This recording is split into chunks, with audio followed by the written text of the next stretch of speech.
again, everybody, and welcome to another exciting edition of the Jim Cornette Experience. Wherever you are quarantined, wherever you're hiding, under your bed, under the covers, under the cupboards, under the sink, under the house in the crawl space, wherever you're hiding from the worldwide pandemic, you can still listen to this show, where today we're going to talk about the good, the bad, and the ugly of what I've seen out of pro wrestling in the last week. Is she the man or the mom? They did a dead man documentary. All Elite Wrestling Can't Find a Man, and so much more today on the program. And to join me right off the top of my head here, Hawaiian Brian, the podcasting lion, the king of the Arcadian Vanguard Podcast Network, Mr. Co-host to you. He is the former proprietor of the French Toast Chateau, and now I really don't know what the fuck he's doing to support himself. He's your friend and mine, ladies and gentlemen, the boastful and bombastic great Brian Last. Aloha, Jim. Hey, pleasure to be here. Oh, can you hear that plane going above my head? Oh, shut up. I just said that a minute before we went. I had a plane going over the castle here moments before we went on the air. We were trying to go on the air. And I had no finish for your bit because I don't know what you're doing to support yourself these days. You just seem to sit back at Last Manor and run the hounds every now and then. Yeah.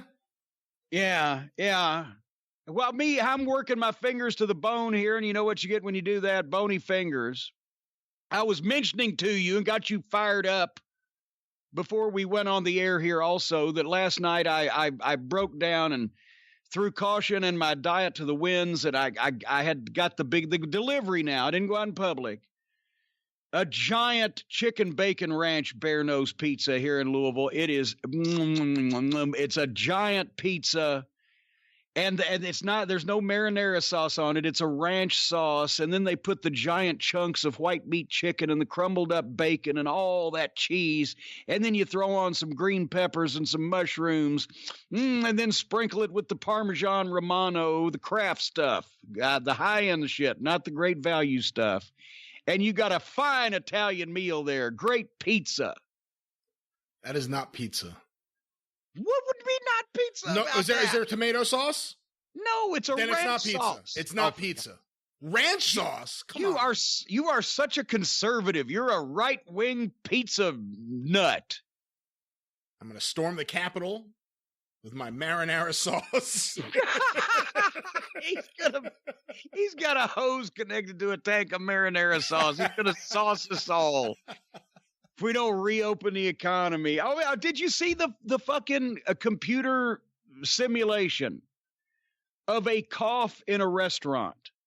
If I'd have known this 30 years ago, I'd have never gone out in public. They do the computer simulation, right? Of like your standard room with 15 people in it or whatever. And they got the tables and the chairs and it's all a computer thing, right? And somebody caught one of the figures in the corner of the room, coughs. And immediately comes the fucking pink and the green and the blue dots out of the virus germs, the virus droplets, they're being disseminated and inseminated out into the air. And it spreads all over into the upper reaches of the room and all over the tops of the people at these tables until it hits the air conditioning vent on the other side of the room. And then the people that were facing away from this shit, right? They didn't get it. Half the room got it in their face as it went over everybody's head. Then the air conditioning hits it. And it blows all them fucking multicolored droplets back the other way into everybody's face that was facing away from it and spreads all over the whole room. And everybody's going to fucking die right after the pasta primavera. They're not even getting to dessert. They're going to drop over fucking dead. It's disgusting. Going out in public, apparently, and it's always been this way. It just wouldn't be a drop of coronavirus, but it'd be a drop of, last night's Pabst Blue Ribbon or whatever was on the tip of his fucking tongue, right? And it's always been this way. So every time we've been out in public, it's like we just went to the fucking mall and stood at the front door, and everybody that came in, we just let them spit in our mouths. I just saw a video, I think out of Japan, where I think they put like a dye on someone's hand in a restaurant setting. and they had other people there, and then they had them just go about how they would normally behave in a restaurant. And then they like shut off the lights and put on the black light to see. Oh boy. It was everywhere. It was everywhere. And I said, oh my God, I'm never going to a restaurant again. So, well, I know. So what the fuck? So I'm completely turned off of venturing out in public again. Anyway, even after this shit's cured, because it's just now, all this grunge shit. I still, it's going to be 80 here in Louisville for the next week or so, they say. I am still long sleeves, long pants, gloves, a mask, Purell when I take the fucking gloves off. And I go from here to the post office and back. And now they got plexiglass not only in front of Bree or whoever my clerk du jour might happen to be. Bree's back now from her brief vacation, and thank the postal gods for that. But anyway, they got plexiglass in between the clerks in the window now, but it doesn't meet. There's like giant gaps because you have to be able to hand shit back and forth and hand packages, etc. So it's just sheets of plexiglass randomly placed that are in the way of everything. But at least, I guess, maybe they ought to blacklight those things to see is somebody fucking snotting some fucking green rockets off onto the thing. But it's amazing, the goddamn shit that comes, and now you can get it in your eyes. You can get it in your eyes, and they've found it. There's a kid down in Warren County somewhere, maybe Bowling Green or Cave City, whatever. That's one of these new cases where the kids can get the coronavirus but not be sick in the same way. It gives them some kind of horrible fucking illness, some of them, that just fucks up all their fucking internal organs. So, I would suggest just everybody just immediately stay the fuck away from anybody but your dog. That's right, Harley, baby. That's right, sweet. Daddy ain't talking about you. Daddy loves you. The baby's up here for the show. She hates it, though, when I get upset. I never get upset around Harley. I don't like to do things like that in front of the children. But anyway, this whole thing, this is affected. And I was socially awkward to begin with, Brian. You're aware of this, in confining places out in public and with strangers. I've heard tales, yeah. Well, it's somebody said, because I've made it's actually not even a joke when you think about it. I had enough situations where I thought that, I might be seriously injured or at least hospitalized by this fucking ugly mob that I may have what they call PTSD now, right? On a few of those fucking instances, but I have especially wanted to avoid having strangers near me since I worked Louisiana. Maybe it was all those people constantly going to jail near me to get near me that fucking caused that. But especially now with all these, and that's one of the reasons why I didn't see all petite wrestling for this week. I certainly saw enough of it, but I didn't see all of it because I was watching. This Dr. Bright, imagine that. His name fits him. He's a bright doctor. Dr. Bright, the whistleblower, the guy that they fired because he knew what was going to happen and told him to prepare more and told him to blah, blah, everything he told them that they didn't want to hear, and they tried to give him the fucking Iggy. The Trumpino crime family that's running the country tried to Iggy him and finally Iggy'd him all the way out.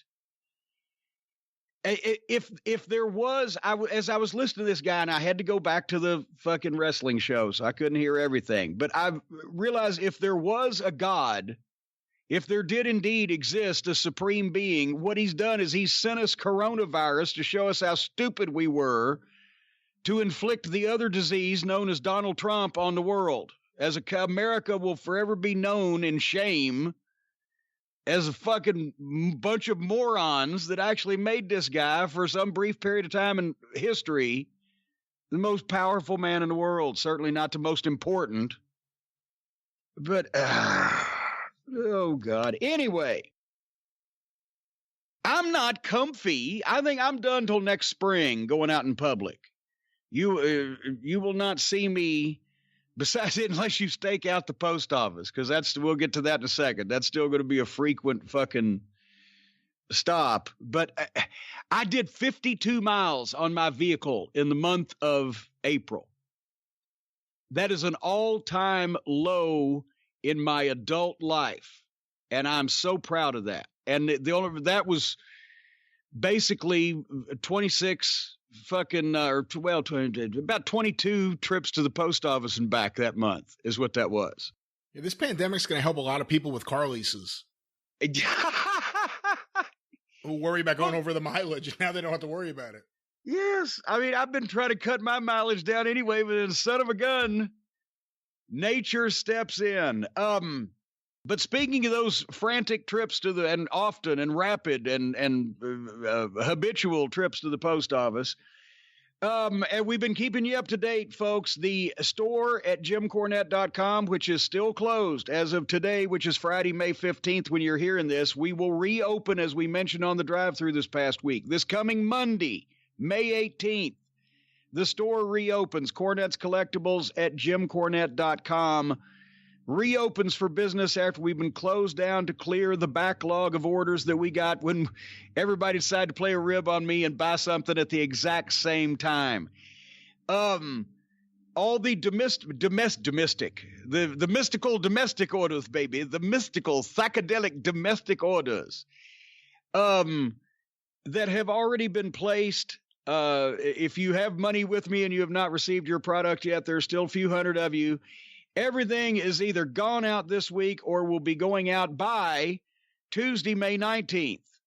Next few days. We're working all weekend to clear the rest of everything up in that respect, because the majority of what's left to go out is the custom-made stuff like those Mid-Atlantic sets that are still indeed custom-made by me. And the international orders that we've had because of the time, and we talked about it. I'm not going to bore everybody with the details again, but the time entering everything manually with the clerk at the window, Stace and I are going to be doing swing shifts, and a lot of those are going to be going out on afternoons, but they will go out each day next week from Monday through Friday, and that should be the finish of those. I can tell you that if you've been waiting with bated breath, and we have wondered what that odor was, for the store to reopen so you could jump in there and snatch everything up, nothing that we will have on sale on Monday is in danger of an immediate sellout. I want to quell those fears. So you do not have to panic. If you'd like to make a purchase next week at jimcornette.com on Monday or after, you can move slowly to your computer. There's no reason to panic. The band is not playing to cover up the ship going down. Nothing that is for sale will be sold out that week. So you can move slowly and purposely to jimcornette.com starting Monday. I think I explained that as hopefully as calmly and as reassuringly as I possibly can. Did I, Brian? A thorough and acceptable explanation. Boy, this has been fun. When you do anything, when you apply yourself to a task and you get up, and I mean, there's people digging ditches, so I'm not complaining, but I'm talking mental fatigue here. When you do the same thing over and over all day, every day for like 2 weeks, and it still looks, you're digging a hole, but you realize you've got farther to go than you do, when you're in the middle of it. It's like, fuck, when will this bullshit be over with, as Dusty Rhodes said one time. But by gum, I provide my fans personal service. And all the autographs are custom. All this merchandise is developed, imagined, executed, cultivated, motivated, and educated and delivered by me. I sound like Norm Crosby now. Look, Google that one, folks. Well, not delivered by you. Well, started on its way by me. I start the ball rolling down the hill, and the good old United States Postal Service picks it up from there. The one that President Pig Shit's trying to get rid of. The one we've had since Benjamin by God Franklin, as Buddy Landell would say. All right, I have a clarification here. one of the fans, thankfully, on Twitter was able to smarten me up, and there was an email too, but I lost it. But a couple of these people said this on Twitter also, and I will paraphrase all of them. When we asked the question when we were talking about the Money in the Bank pay-per-view extravaganza, why Bray Wyatt was fucking selling like he was going to the electric chair for a fucking hip toss, right? Or a body slammer. Well, I said, isn't this the Fiend? This is the guy they run over him with a car and parked a truck on him, shoved a fucking hand grenade up his ass, pulled a pin, hung it in his nose, and it couldn't kill him. And he's selling a fucking choke slam. And we agreed, I think you and I did, that was somewhat inconsistent in presentation, right? But thankfully, we've been smartened up because several people, as I said, mentioned this. The Fiend and Bray Wyatt are not the same person. Oh, Bray Wyatt is vulnerable, but the Fiend is invulnerable, as there are different personalities. They may embody in the same physical body, but it's been clearly established they're different personalities, and he morphs into the Fiend, and then he's invulnerable.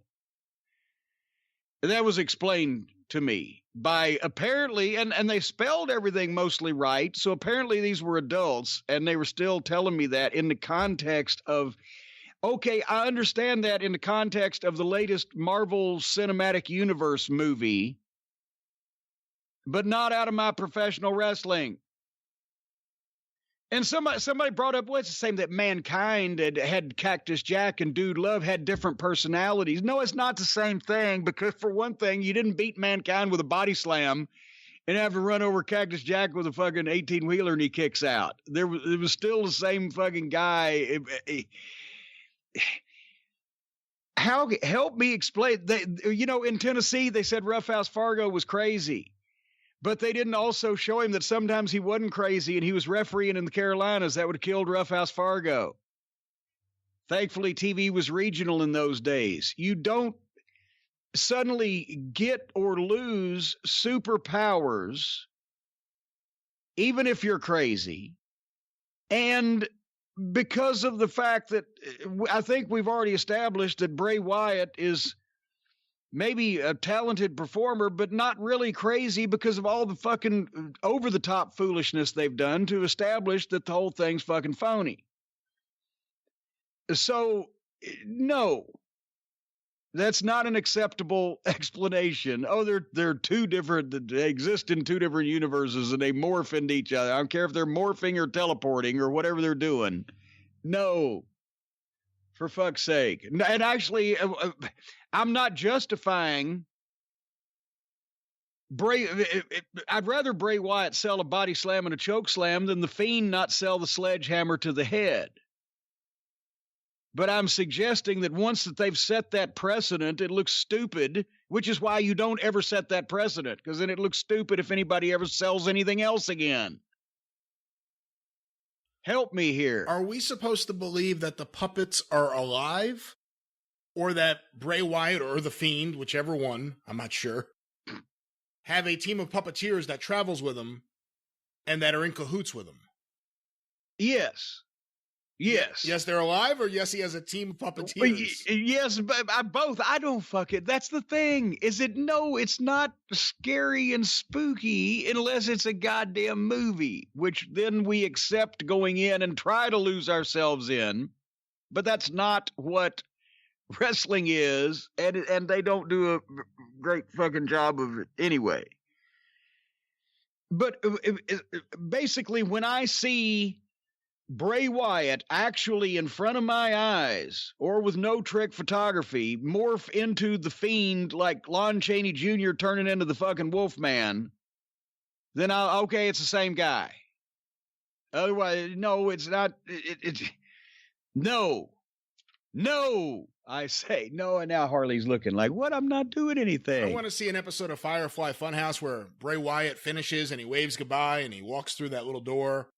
And then you pull back and you see the camera crew looking at each other like, this guy's a fucking weirdo. What is this? What are we doing here? Yes, they never do explain why that have the crew just accepts this, and wouldn't, if you were a cameraman, wouldn't you want to see whether that puppet was alive or not, or whether it had fucking nards or not? So you wouldn't you want to try to look around the edge or whatever? Now, I've seen these puppets confront John Cena as well as Braun Strowman. How come no one goes for the puppet? How come no one goes, I'm going to rip that off whoever's hand that is right now. You stay here in the ring. I'll be right back.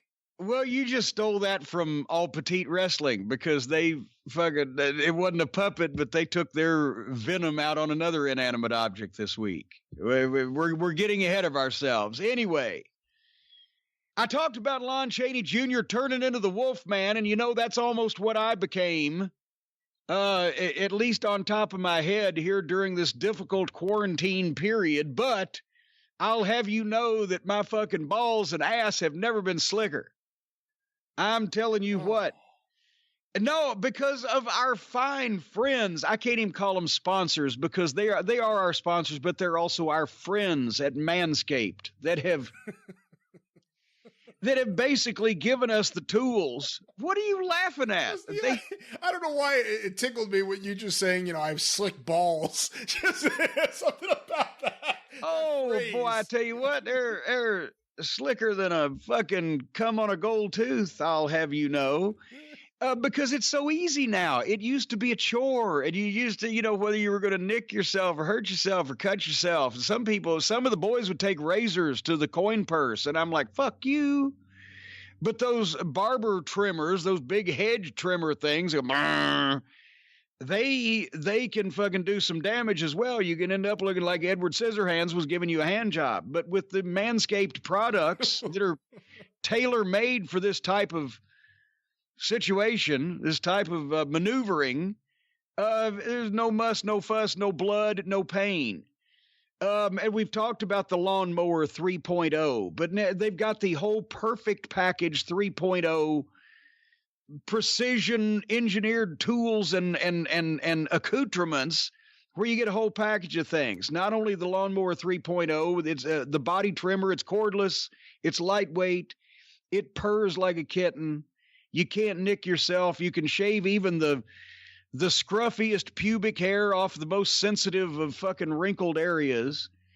But also you get the crop preserver, the anti-chafing ball deodorant and moisturizer, and it's starting to get hot outside. So it's crucial to this to keep everything from sticking together down there. Because sometimes,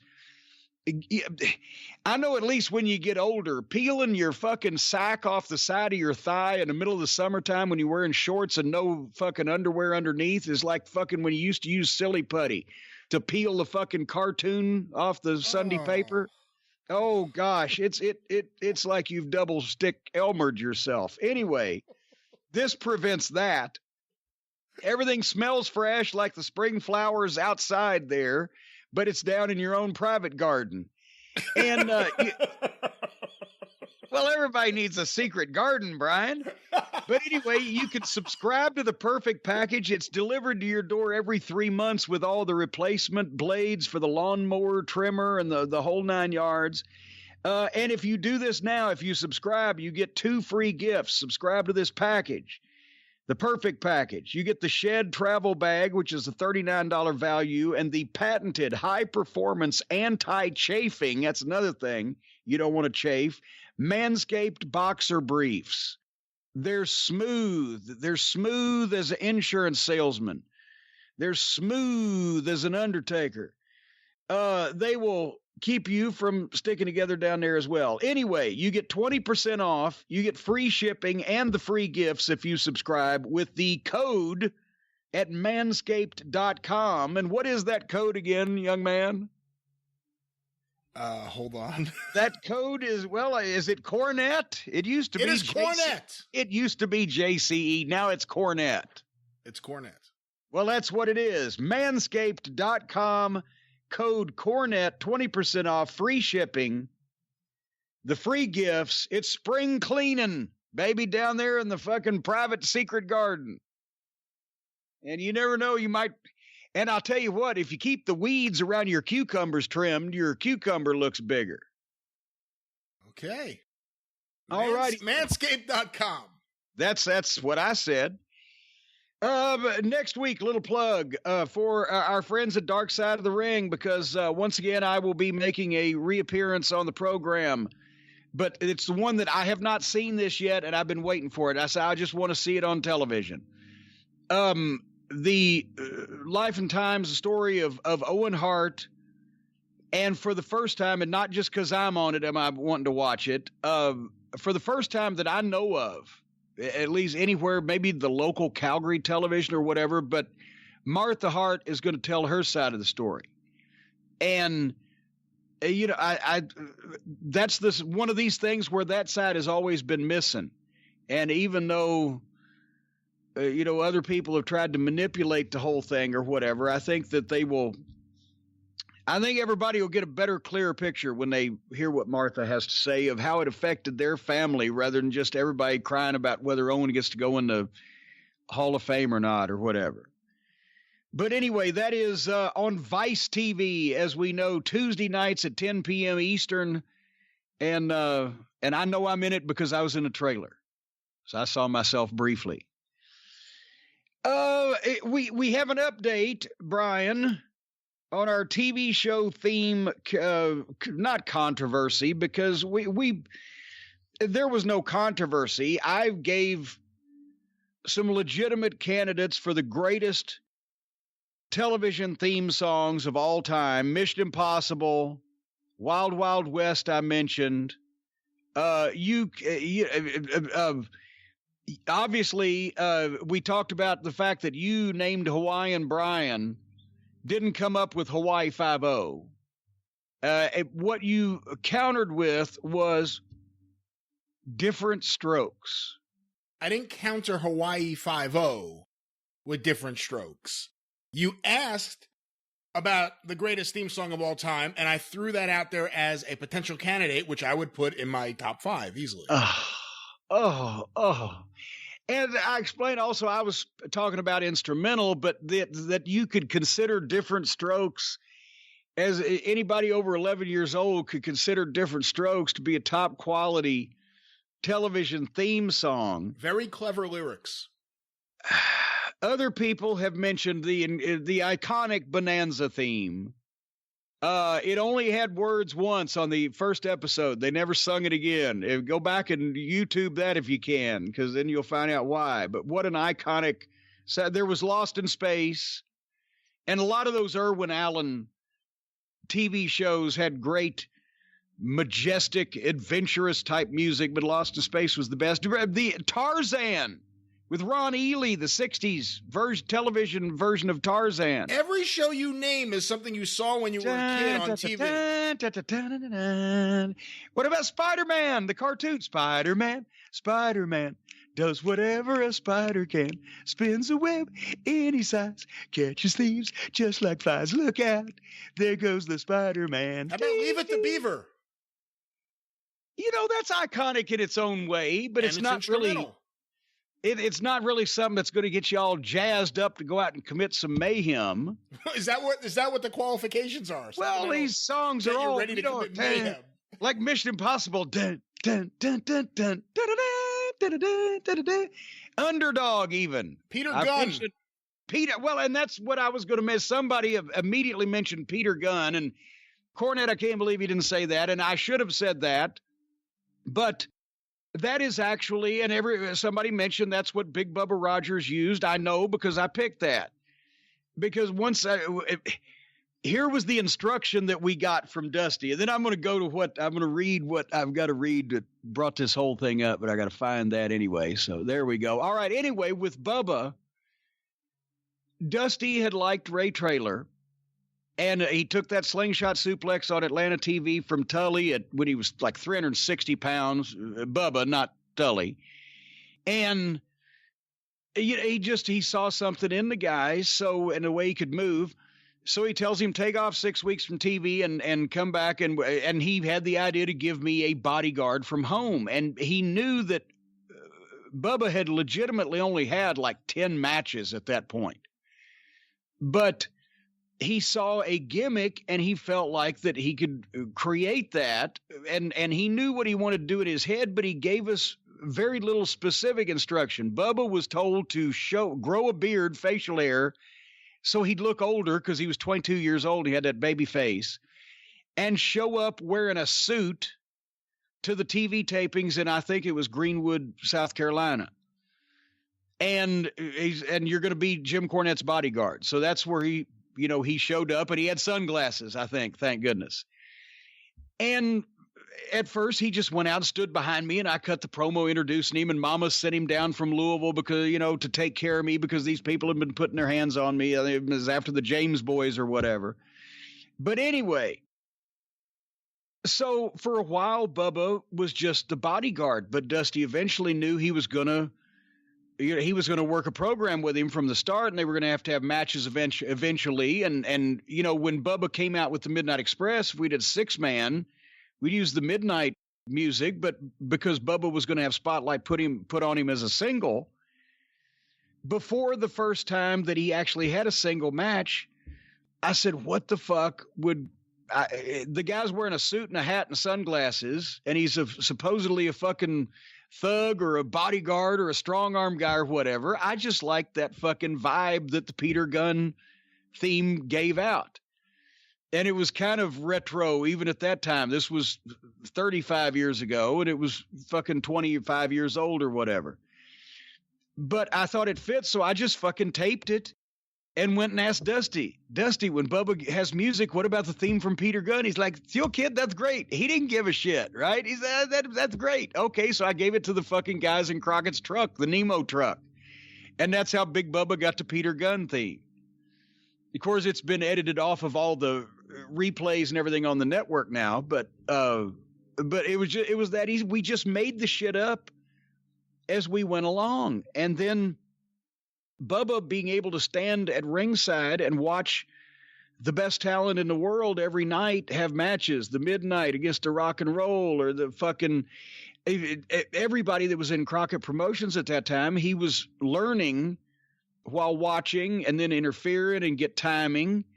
And that's why he worked in such an unorthodox fashion, because he never had time to be trained in one specific way by one specific trainer. He did a lot of everybody's shit because everybody helped him, and he, was instantly watching all those top guys at that time.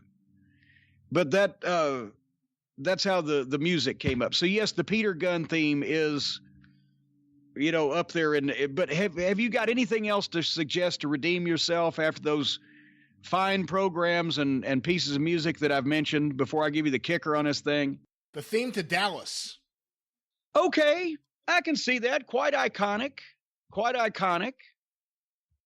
Better than Different Stroke. And you like Different Strokes better than the Jeffersons. I do.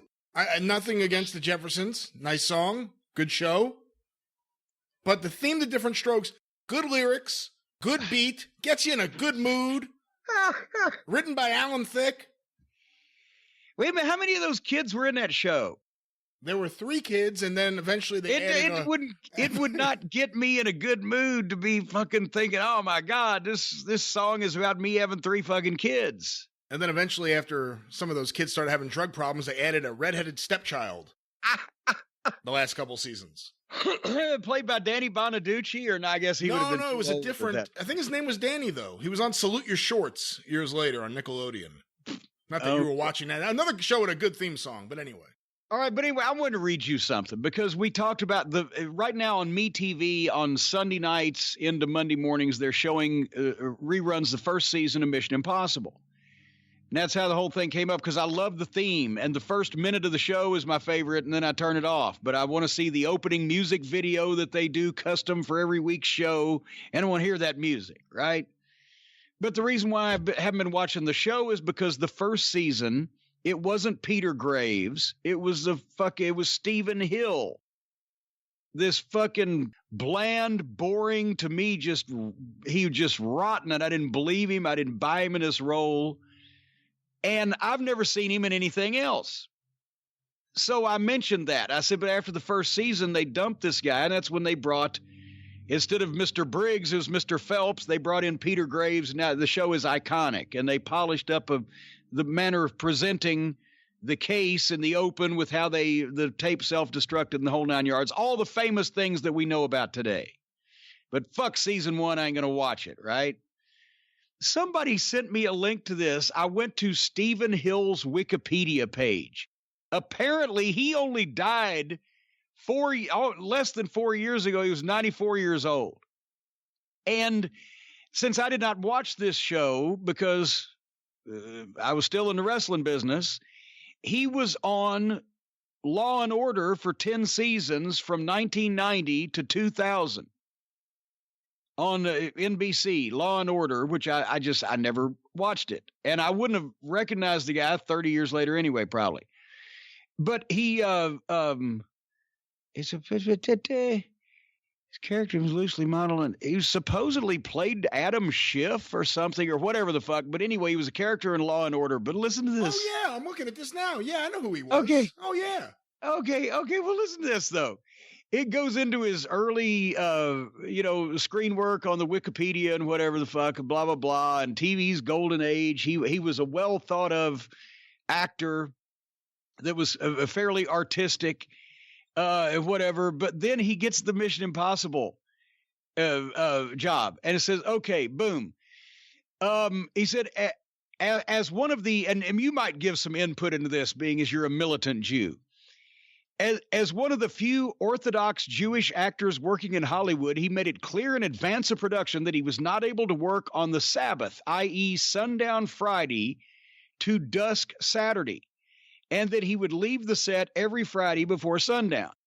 However, despite Hill's advanced warnings, the show's producers were unprepared for his rigid adherence to the Sabbath, and on at least one occasion, Hill left the set while an episode was still in the midst of filming.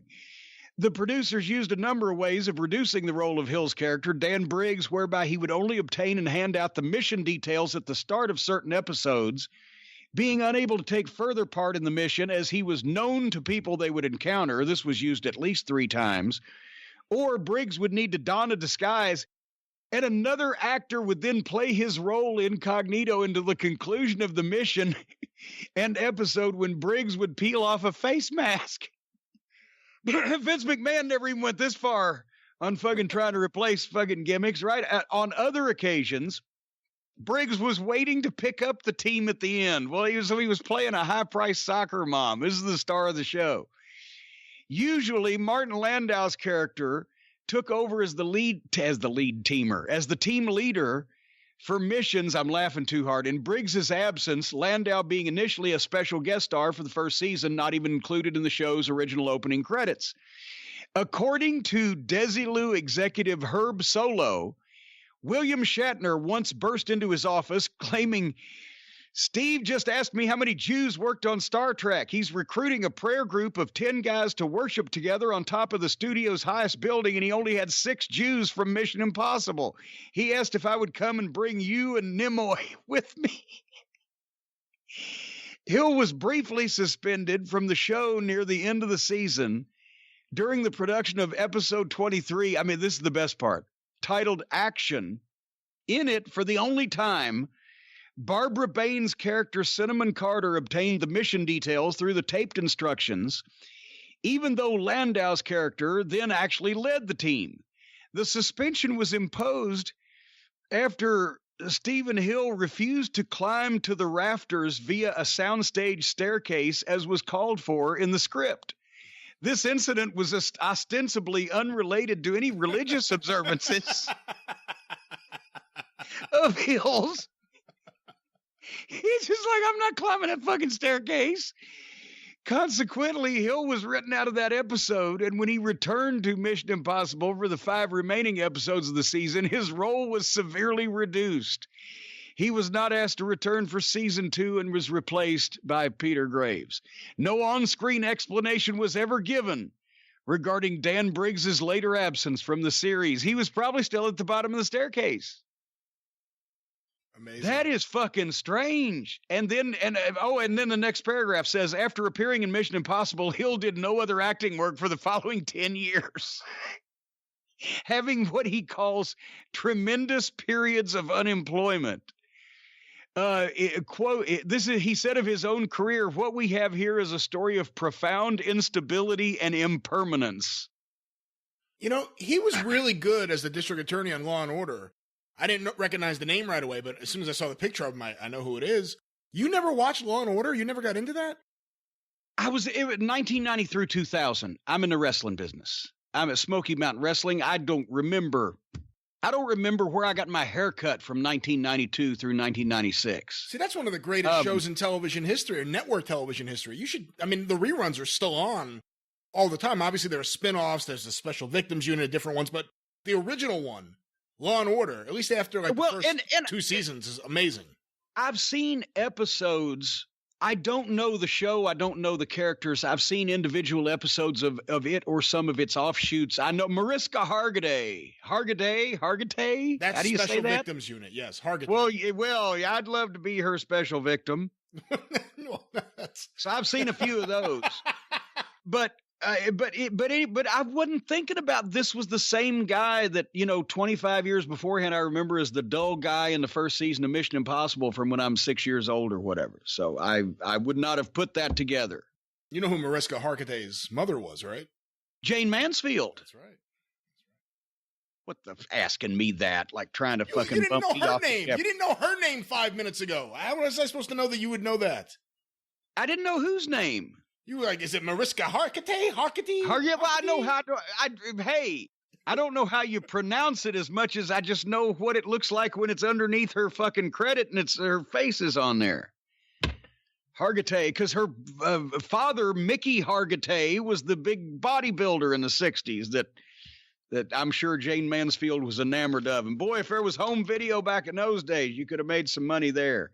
That's all I'm saying. Anyway, speaking of home video, people being quarantined together and offspring, the man is going to be the mom. Right? Yes, apparently. I don't think this is an angle. I think it seems like it's a real situation where Becky Lynch announced on Monday. She has a special announcement. A lot of people started assuming what it would be. And this was one of the things a lot of people jumped on. And it turned out it was true. Becky Lynch is pregnant. And after all Petite Wrestling, as a palate cleanser, I watched the Undertaker documentary, but then you had asked me, well, watch this clip because everybody wants to know what you think about this because it's such a big deal. So I watched that afterwards, and it uncleaned my palate again. What the let's go into the actual real-life occurrences in a second, but on the performance. They have her come out there, and she has been the man, the female Stone Cold Steve Austin, right? The last kicker. Drinking beer with Austin in the ring. This is how she has catapulted herself while not being the best worker or the most athletic woman on the roster, like a Charlotte or whatever. She has sold the merchandise, and she's the top female box office attraction they got, right? Because she's the last kicker and the female Stone Cold and the man and the blood on the face and the stealing the ambulance, and she'll stop at nothing, right? Yeah. And then she comes out, and now she's the crying, sniffing kid that insecure kid that came and got a chance to live her dream. We'll talk about this in a minute, but there's a reason why The Undertaker didn't ride off into the sunset and reveal he was really an insecure human being until fucking 30 years after he was the top guy in the fucking business. Because people are not only never going to look at her the same again, she's destroyed. It's like when Austin hugged Vince and people realized he is really one of the employees, one of the fucking, this is all a work. We let ourselves fucking get carried away, but yeah, he does what he's told to, and it's all a show. That's what killed the fucking business in spring of 2001. But she comes out and she's crying and she's vulnerable and she's the insecure girl that got to live her dream. That's an Oscar speech. Well, I was just, when you're accepting the Lifetime Achievement Award, I can see Joan Crawford up there when she was 40 saying, oh, just 20 years ago when I was just a lass. I was so vulnerable and starstruck, but now I'm also the greatest actress in the world, so fuck y'all. But anyway, they've got her out there being real, right? She's being legitimate. Those are legitimate feelings. She's got a heartfelt announcement she's going to make. And then, and to make it worse, it's an empty building, so it just resounds and cacophonates across the empty soundstage. Here comes Asuka in gimmick, screeching and yelling and acting like nobody really would ever. Maybe on some of fucking on the bad Owsley acid, but only that. So now we've gone from moment of real, what's she going to say, to, oh my gosh, it's all a work, or what the fuck is this going on? Completely back in the opposite direction. Then Becky has to go back into her being real and that makes the announcement, you be the champion, I'm going to go off and be a mother. And then Asuka, it's almost like that's the first time she was hearing it because she didn't know whether to drop the gimmick or not. But she didn't, but she kind of did. She toned the gimmick down, but she was still... And we go back to Gaga, and then she, but no, first she got the belt first, and then she did full gimmick, going around like a raving lunatic, and so Becky gives her the belt in the case, and that's supposed to be a real moment, and then she goes crazy and comes back in, and then she says she's going to be a mother, and then she don't know what. One person was acting in a ludicrous, over-the-top, worky manner that nobody would ever act like, and the other one, instead of keeping up her personality, which has caused her to be the biggest female box office attraction in wrestling, was completely doing the antithesis of it and trying to be serious. And both of them were in the same place at the same time. That's why I fucking hated it. What did you think? I did get a kick out of the one part, though, where Asuka, after Becky, before she reveals she's pregnant, when she hands her the belt and says that when you won Money in the Bank, you actually won this. This was in the suitcase. And she acts a little foolish. She starts dancing around like there's an audience there. But she runs over to the announce table and she starts yelling at the announcers, including Samoa Joe, "Get out of here! Get out of here!" And that cracked me up. But, I mean, I thought the Becky stuff seemed really heartfelt and good. I watched it. I watched actually let Suzanne and the kids see it. They wanted to see it. And they had a real positive reaction to it. They couldn't understand why Asuka was behaving the way she was. That's what I'm saying. Yeah.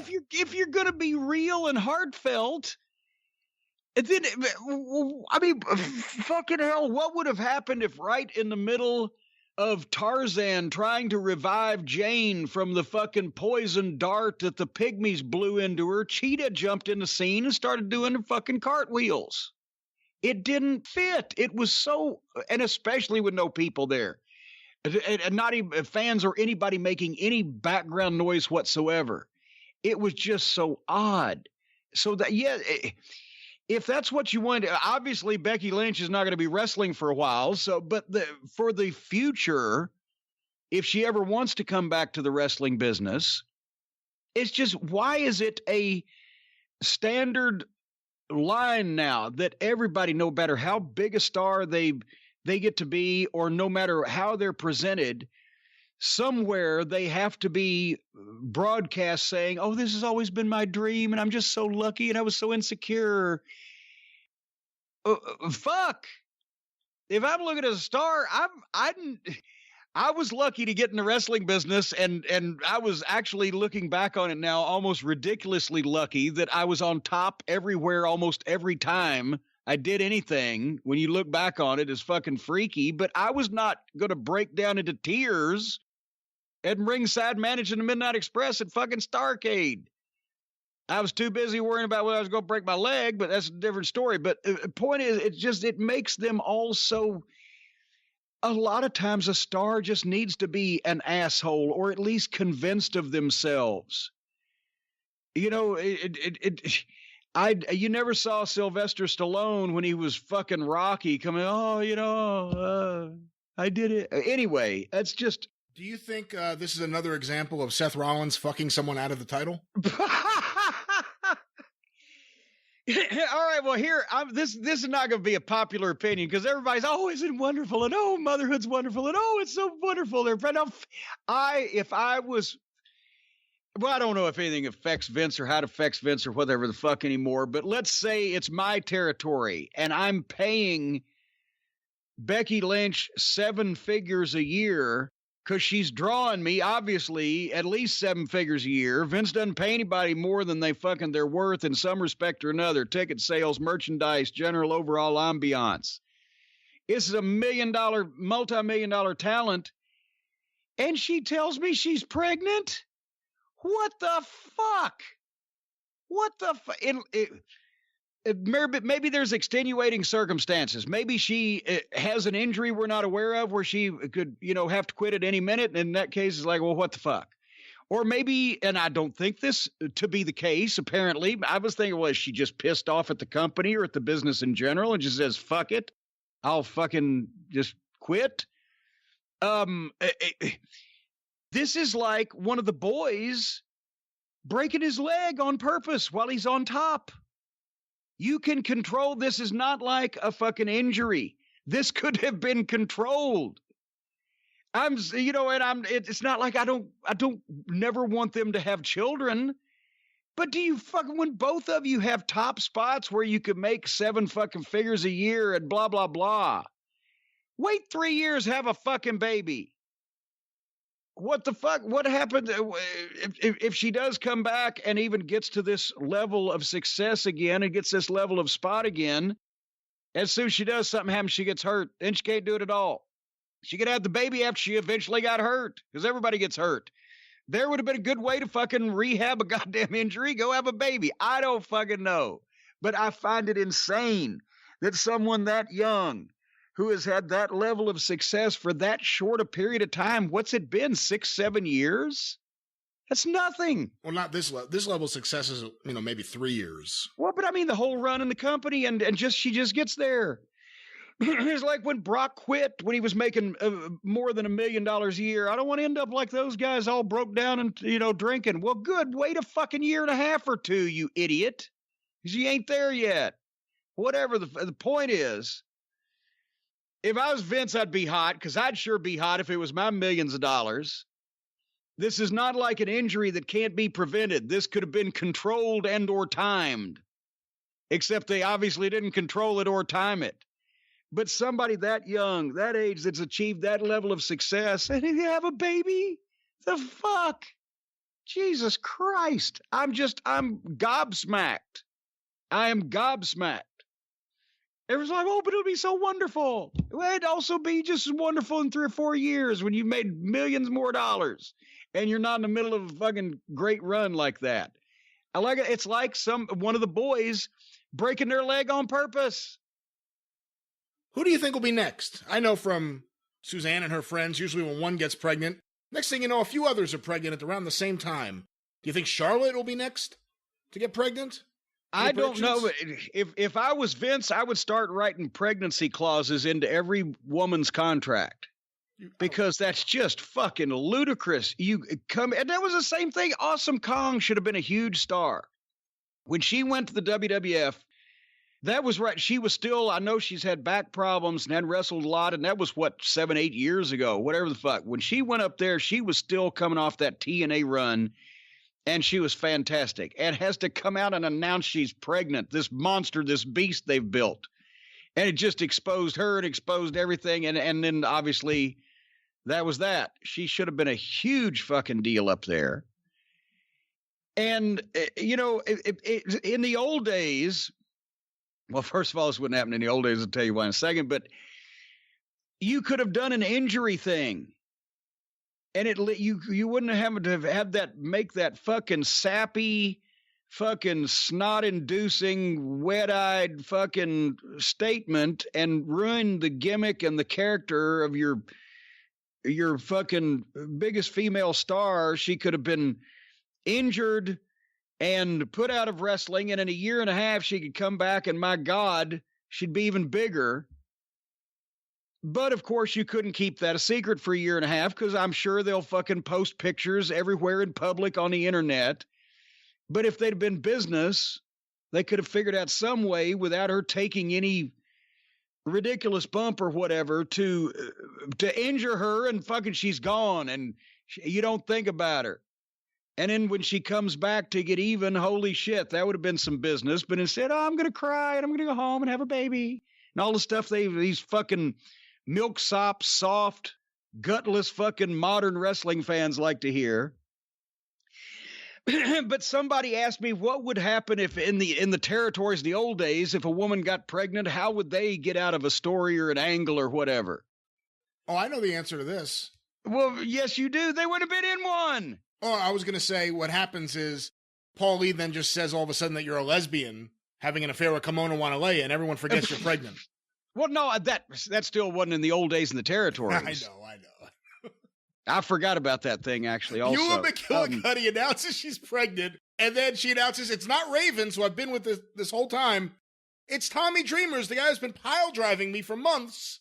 And then all of a sudden, she's not pregnant. She's a lesbian, but Tommy's still with her because even though she obviously duped him with this fake pregnancy, he's just enthralled with her looks. Who knows? You know what? I don't think fucking Shitstain and Ferrara were the only ones watching way too much Jerry Springer back then. Heyman had good ideas and then no way to get out of them. It just kept going, like the guy digging the hole and just keeps digging. And he's got further to go and he's like, where the fuck? Anyway, in the territory days, it wouldn't have happened because the women wrestlers were never in programs or angles. Sometimes they were in angle matches in somebody else's program. They were brought in for dates, but generally they came in to spend a week or 2 weeks in the territory, work the towns around as an attraction on the card. Women wrestlers were never used in ongoing angles. No territory had a women's division.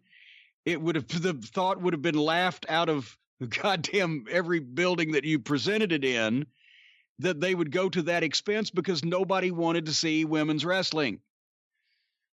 And since the days of Mildred Burke was not only one of the highest paid professional athletes in the United States in the 30s, 40s, and early 50s. She got tremendous publicity, and she had the body, and she was legitimate. That's how she started in the carnivals, wrestling guys. And that's why they created an industry mostly around her with people that were trained to work with her and her husband. That story's been well documented. Running the women's wrestling industry because it was an attraction. It's because there were almost no women professional athletes to begin with in sports, period. Plus, you couldn't go anywhere if you were a guy and see women in bathing suits wrestling each other, except at the wrestling matches, in which case, they commanded high ticket prices because Mildred Burke's challengers, a lot of them were quite good looking, but they were as legitimate as women's wrestling was ever going to get for the next 50 years in those days. So they could be featured, especially down south, as the main event. Because let's face it, guys were still going to see scantily clad women wrestle when you couldn't buy that kind of shit on the newsstand and there was no fucking magazines covering that type of thing.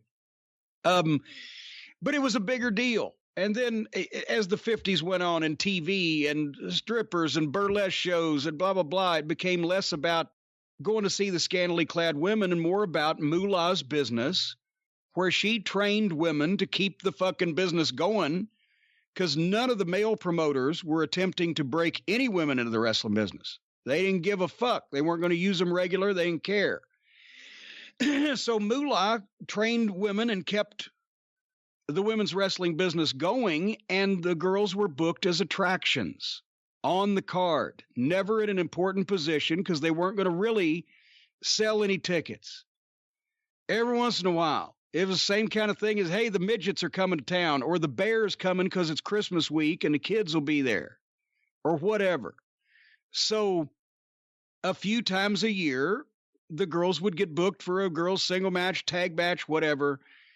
And if a booker in some territory needed a girl to humiliate a manager, like the partner on the other side is going to be a woman that's going to beat up the manager or something, they'd call Moolah or one of the few independent girls in the country.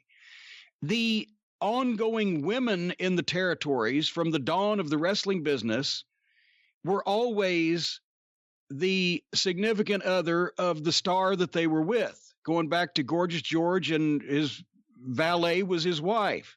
Bobby Shane's valet, Miss Sherry, was his wife in the late 60s, early 70s. Even Ma Bass wasn't really related to Ron and Don Bass. That was Mae Weston, an old-timer from the Mildred Burke days. But she was past her prime at that point. But all the young, attractive women that were regulars in the territory were used in the corner as valets to the star that they were associated with personally. And I guarantee goddamn to you that there was no way on fucking earth that if a guy got a good spot on the card, and his valet was his wife, that she was going to get pregnant and throw them out of fucking work. I'm pretty much guaranteed. Can you recall an instance of that ever happening that you ever heard about? I can't. Obviously, women's wrestling today is much different than it was. But I'm talking about women in wrestling, and the women that would have been regulars in territories, the valets in the 80s. My God, if Sunshine could manage not to get pregnant, she's been on more street corners than the Dallas Times-Herald. So, oh, that burned him up when I said that on TV. But no, none of because they were there specifically because that was a chance at a run, a top spot to make some fucking money. They weren't going to fuck it up by getting pregnant. Either they had kids at home already, they didn't need any more, or they would wait to have kids till the run was over with. It's not like it was going to last forever. Well, two things come to mind. One, I know you're not a big Japanese women wrestling fan, but didn't it happen to Akira Hokuto? She married Kensuke Sasaki and got pregnant. I mean, I could be remembering things wrong. I thought she was still active when she got pregnant. But the other one is, when it comes to valets, wasn't that one of the reasons that Elizabeth left the road, was that her and Randy were trying to have kids? I have heard that said. I don't know the validity of it. But, yeah, well, that's the thing is, you take off first. This you're not right in the middle. And Elizabeth wasn't making $1 million a year. Neither was Akira Hokuto or whatever. God damn it. This is just and I'm sure all the girls were like, "Oh, it's so wonderful." If that was reversed, if it was guys, there's a locker room of 20 fucking guys, and this one guy and a locker room of 20 guys, and Stone Cold Steve Austin walks in, and he's the top guy, and he's making more money and drawing more money than any wrestler in the history of fucking wrestlers, and he announces, "Hey guys, I'm gonna go out tonight and break my leg on purpose." They're like, "Well, you dumb fuck. What the fuck? All this work you've done to get to that spot, and you've just decided you're going to do the one thing that completely prevents you from doing this anymore at this level, right now in the middle of this run, making this much money." And the guys would all fucking throw shit at him and hold him down and try not to let him do it. The girls, I'm sure, were all so happy. "Oh, we can't wait to have a party," or whatever. Yeah, fuck. Yeah. You know what? There you go. Why are you ripping that one? I just ripped it to rip the thought of $1 million a year talent purposely taking themselves out of the fucking game. Well, beyond that, Tyler Black, Colby, whatever you want to call him, are you happy for him? No, he just lost a goddamn $1 million coming into the household over the next fucking year. Come on, they're going to have a baby. It's a beautiful thing. I'm wondering what he thought when he heard about it. I'm sure he was like, "Oh, shit. What the fuck?" I understand his first words were, "Who do you suspect?" Hey, I swear to God, we saw some friends of ours here. We were at the comic convention here in Louisville a couple of years ago.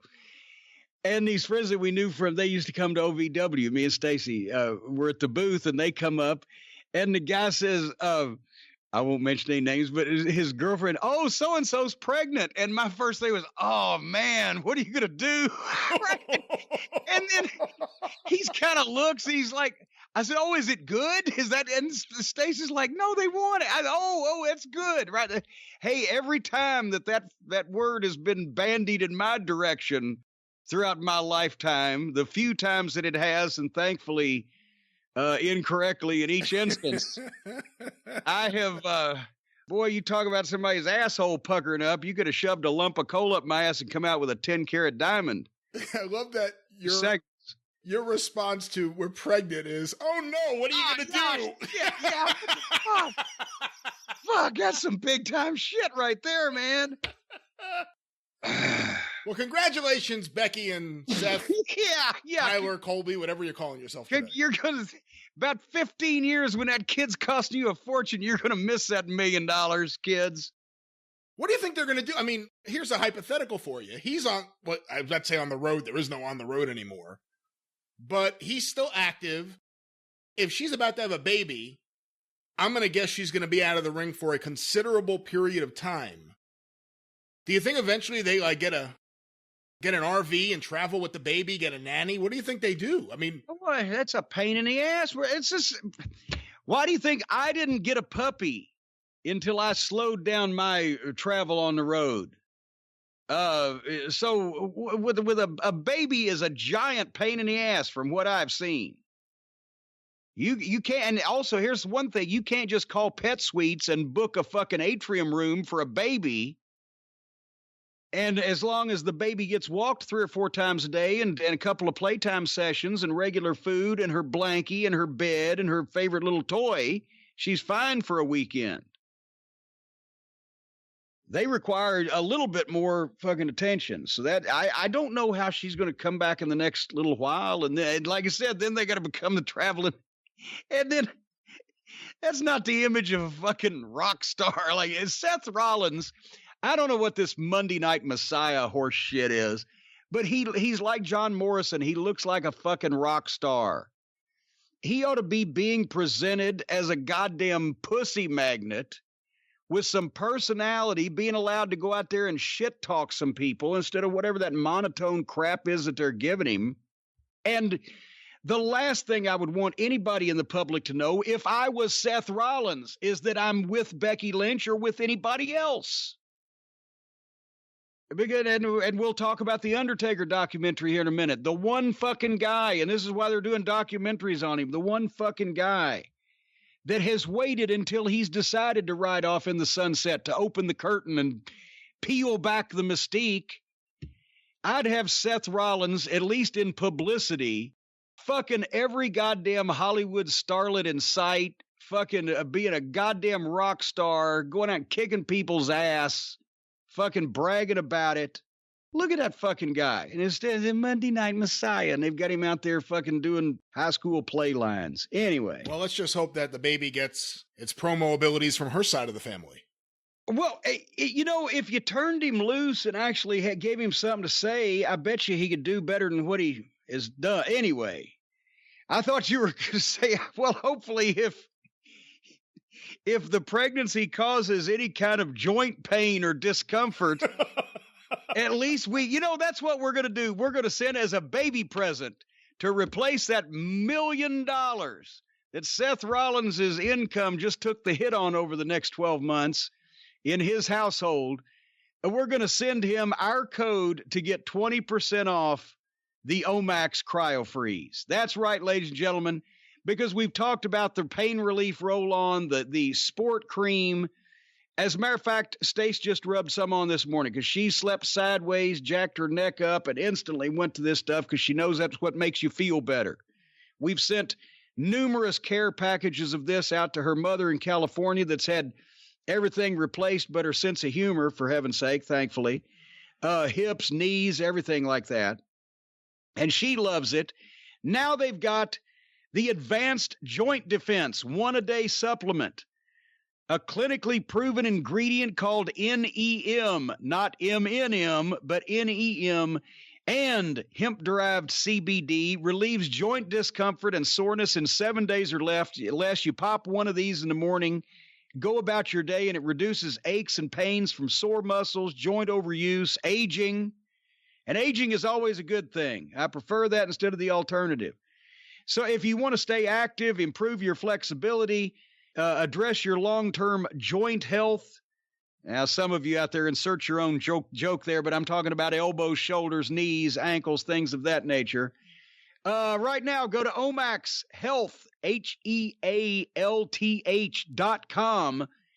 and enter the code JCE to get 20% off the Omax CryoFreeze Advanced Joint Defense or anything else that they got site-wide.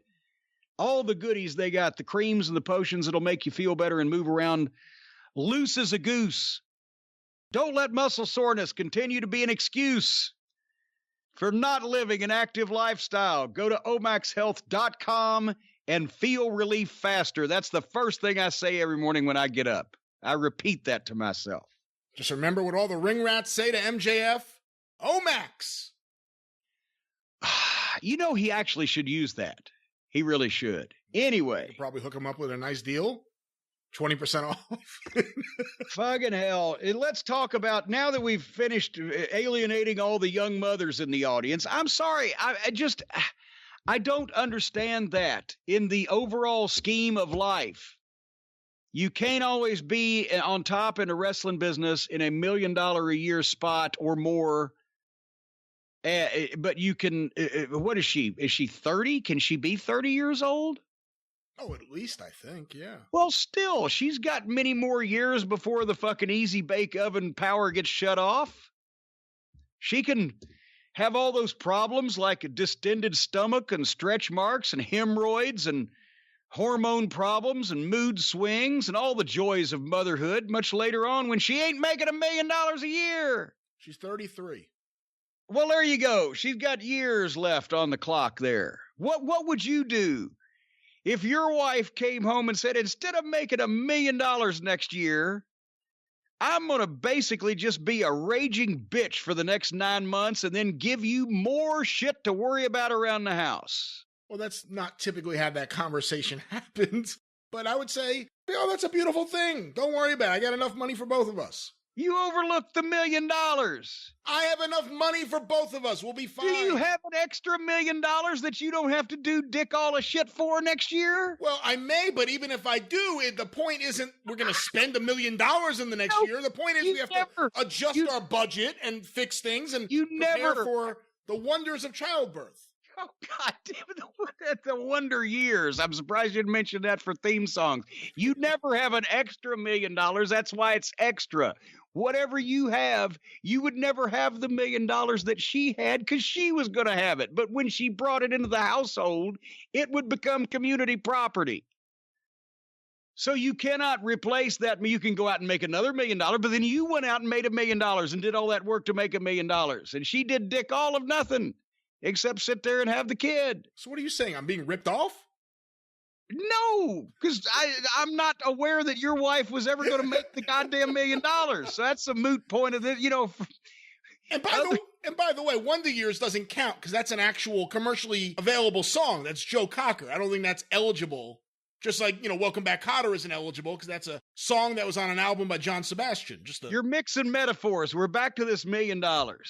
Because I'm just telling you, if your wife, you glossed over that. You said, it would be the miracle of childbirth and we, blah, blah, blah, we got enough money. But no, you mean to tell me, not that your wife had a pleasant job making an average or even a nice amount of money, but if she was going to make $1 million before taxes. Before taxes. Before taxes. But we don't know. Becky Lynch probably makes more than that because they fucking gave fucking Gallows and Anderson $750. Becky Lynch is selling all that merchandise. We're talking maybe your wife's going to make several $1 million before taxes. And then she just comes home and says, you remember? Well, we went out that night and I had a couple of drinks and then, golly gee, out came the fucking donkey, a costume and, well, now I'm not going to make that several $1 million. You wouldn't be. Look at it the other way too. Maybe the other guy in the relationship is saying, I'm making all this money. I really am sick and tired of putting a bag on this donkey.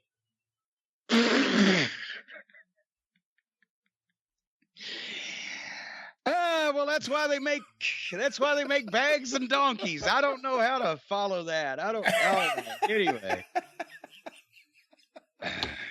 Oh, what an episode this is so far.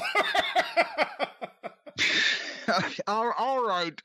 To prolong this is just a few more minutes, as long as possible, before we have to talk about what we have to talk about.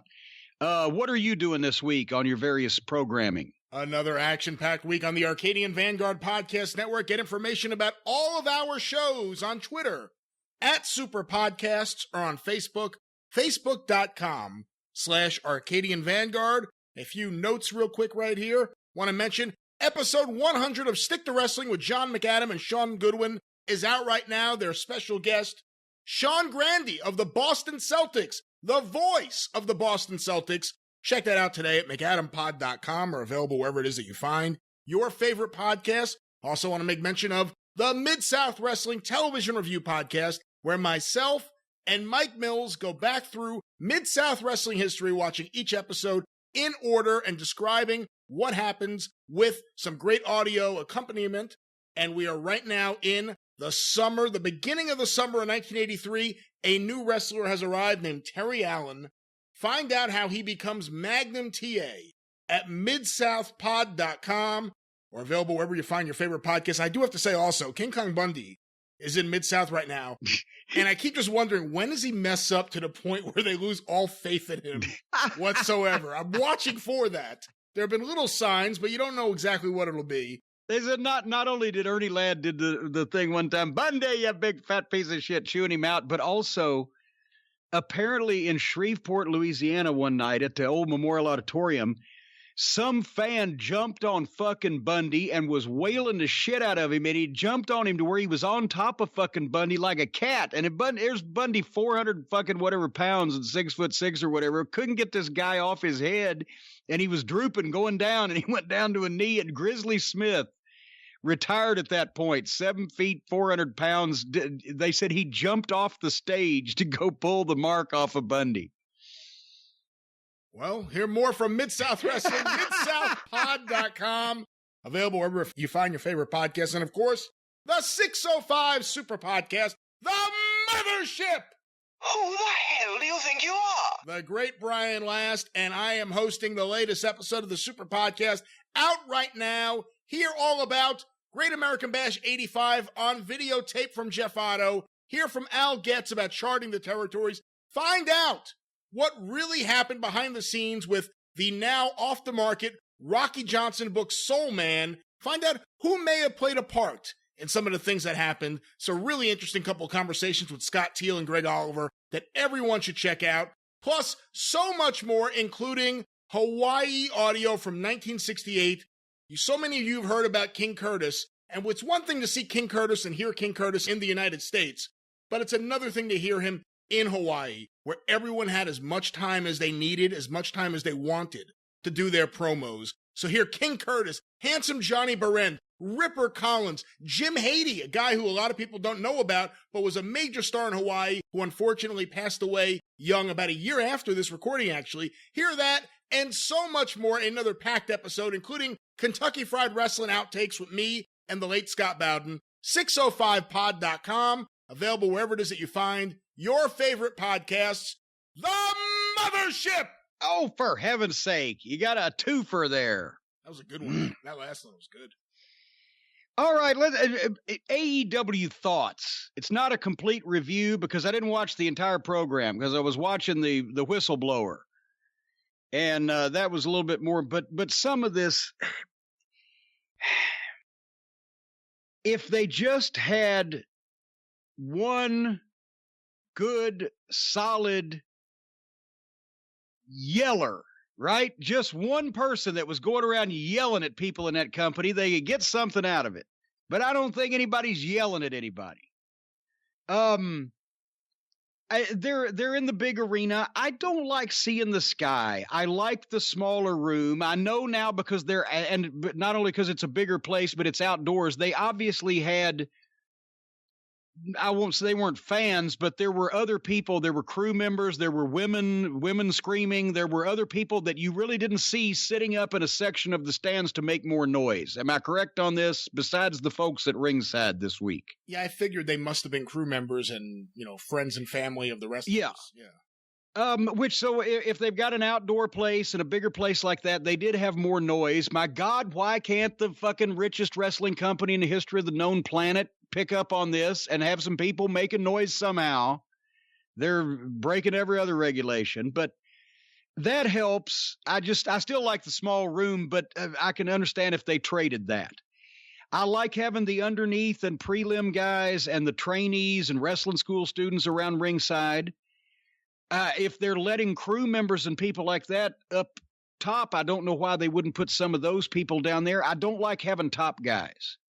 We've passed the point where now they like to have an MJF level guy or anybody they consider they're going to be using any money matches on pay-per-view or whatever to have them around. I think we've passed that point. We've crossed that bridge because it doesn't look good to have top guys out there being normal, just being one of a group. Here comes Lance Archer, and he's already beating up a stooge from backstage. Explain to me why that they would do this, Brian, somehow. Well, it's kind of been part of his regular routine since he got there. He would walk around the ring and hit a cameraman or a wrestling student sitting at ringside. I guess he's just so fired up being the chicken hawk monster that he just wants to come out there. Wait a minute. That you mean the murder hawk monster? What did I say? You said the chicken hawk monster. No. The murder hawk monster that he murders everyone in his way. Okay, here's the problem. I can see if a guy is all jacked up, I can see Vader doing something like this or Stan Hansen. The guy comes out, he's walking around ringside, the cameraman doesn't get out of the way quick enough, and he gives him the shove, and you see the camera go ass over tea kettle, right? That's fine. They had fucking Archer come out, and I think he did that once, and the next week he hauled off and slugged somebody. Okay, once again, we're making it ha-ha where we don't need to make it ha-ha, because before the guy even gets in the ring and does anything, the more he does that make people go, well, that can't be right. I can even believe in the context of the logic of the wrestling universe that he can, on a closed set, punch one of the preliminary wrestlers in the face, even though he's on the other side of the railing. I can buy that.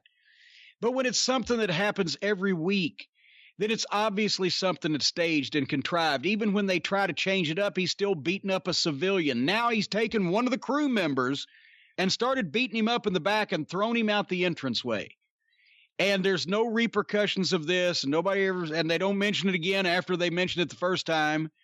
And nobody files a lawsuit or whatever. You can do angles like that where a guy legitimately loses his shit and strikes one of the fucking crew members and make a big goddamn deal out of it. And maybe the guy's suing, whatever it's too ha-ha.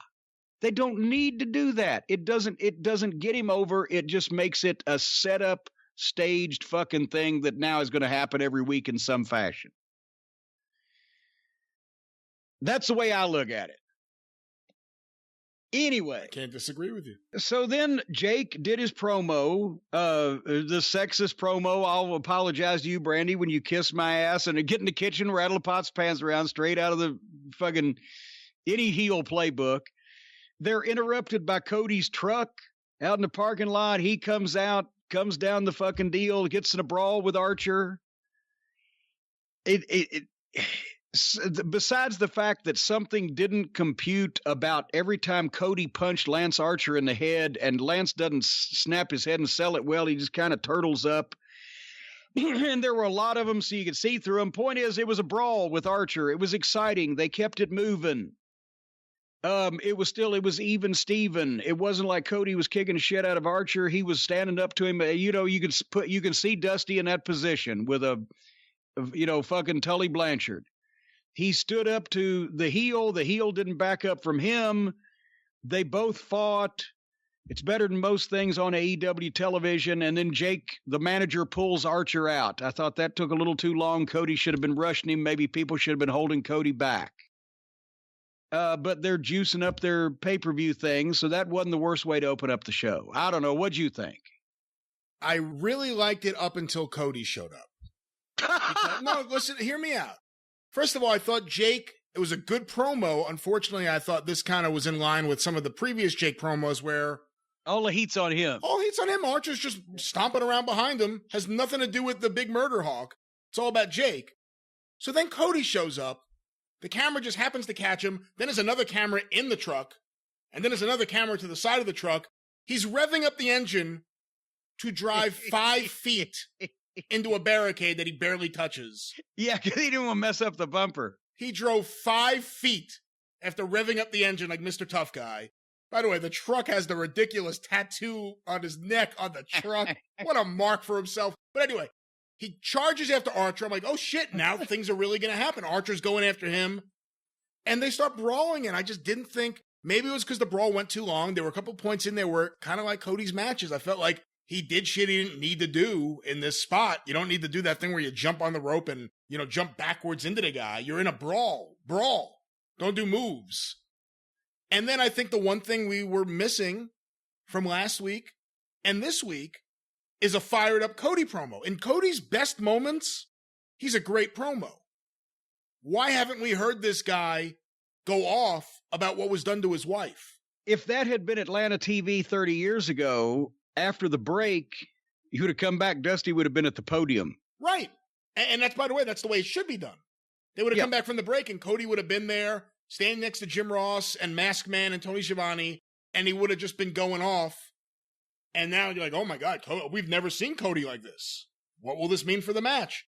Instead, we saw that he revs up his car, he drives a couple feet into a barricade, and then, and by the way, and again, Jake got all the heat on himself. So unless Jake's going to work a match, and I don't think Jake's going to work a match, I don't know what exactly they're doing with that, but that's my 2 cents about it. I like the promo that Jake did as a promo, although I don't know if it got Lance Archer over at all. And then I just thought the brawl from the moment they showed Cody in his truck, and then there's the side angle from the passenger seat. I mean, it's so ridiculous. And he's right there. They didn't notice a truck. You watch his path. When he gets out of the truck and he goes over the barricade, it's just a straight line to the ring. No one noticed this truck just sitting there with Cody behind the wheel? With the tattoo on it. That way it was completely disguised in that fashion. Here is one thing. It's like when I used to cut promos for Yokozuna, what they would do is they would focus on him and the mean face and the eyes with the evil intent. You'd hear me talking, but you didn't need to see me most of the time. You'd see him. And what about if Jake had come out there? And I liked his material because he's such a fucking prick heel. It was good material. It was a good promo as a promo. Yeah. But what if he had come out and said, here's the thing, Cody.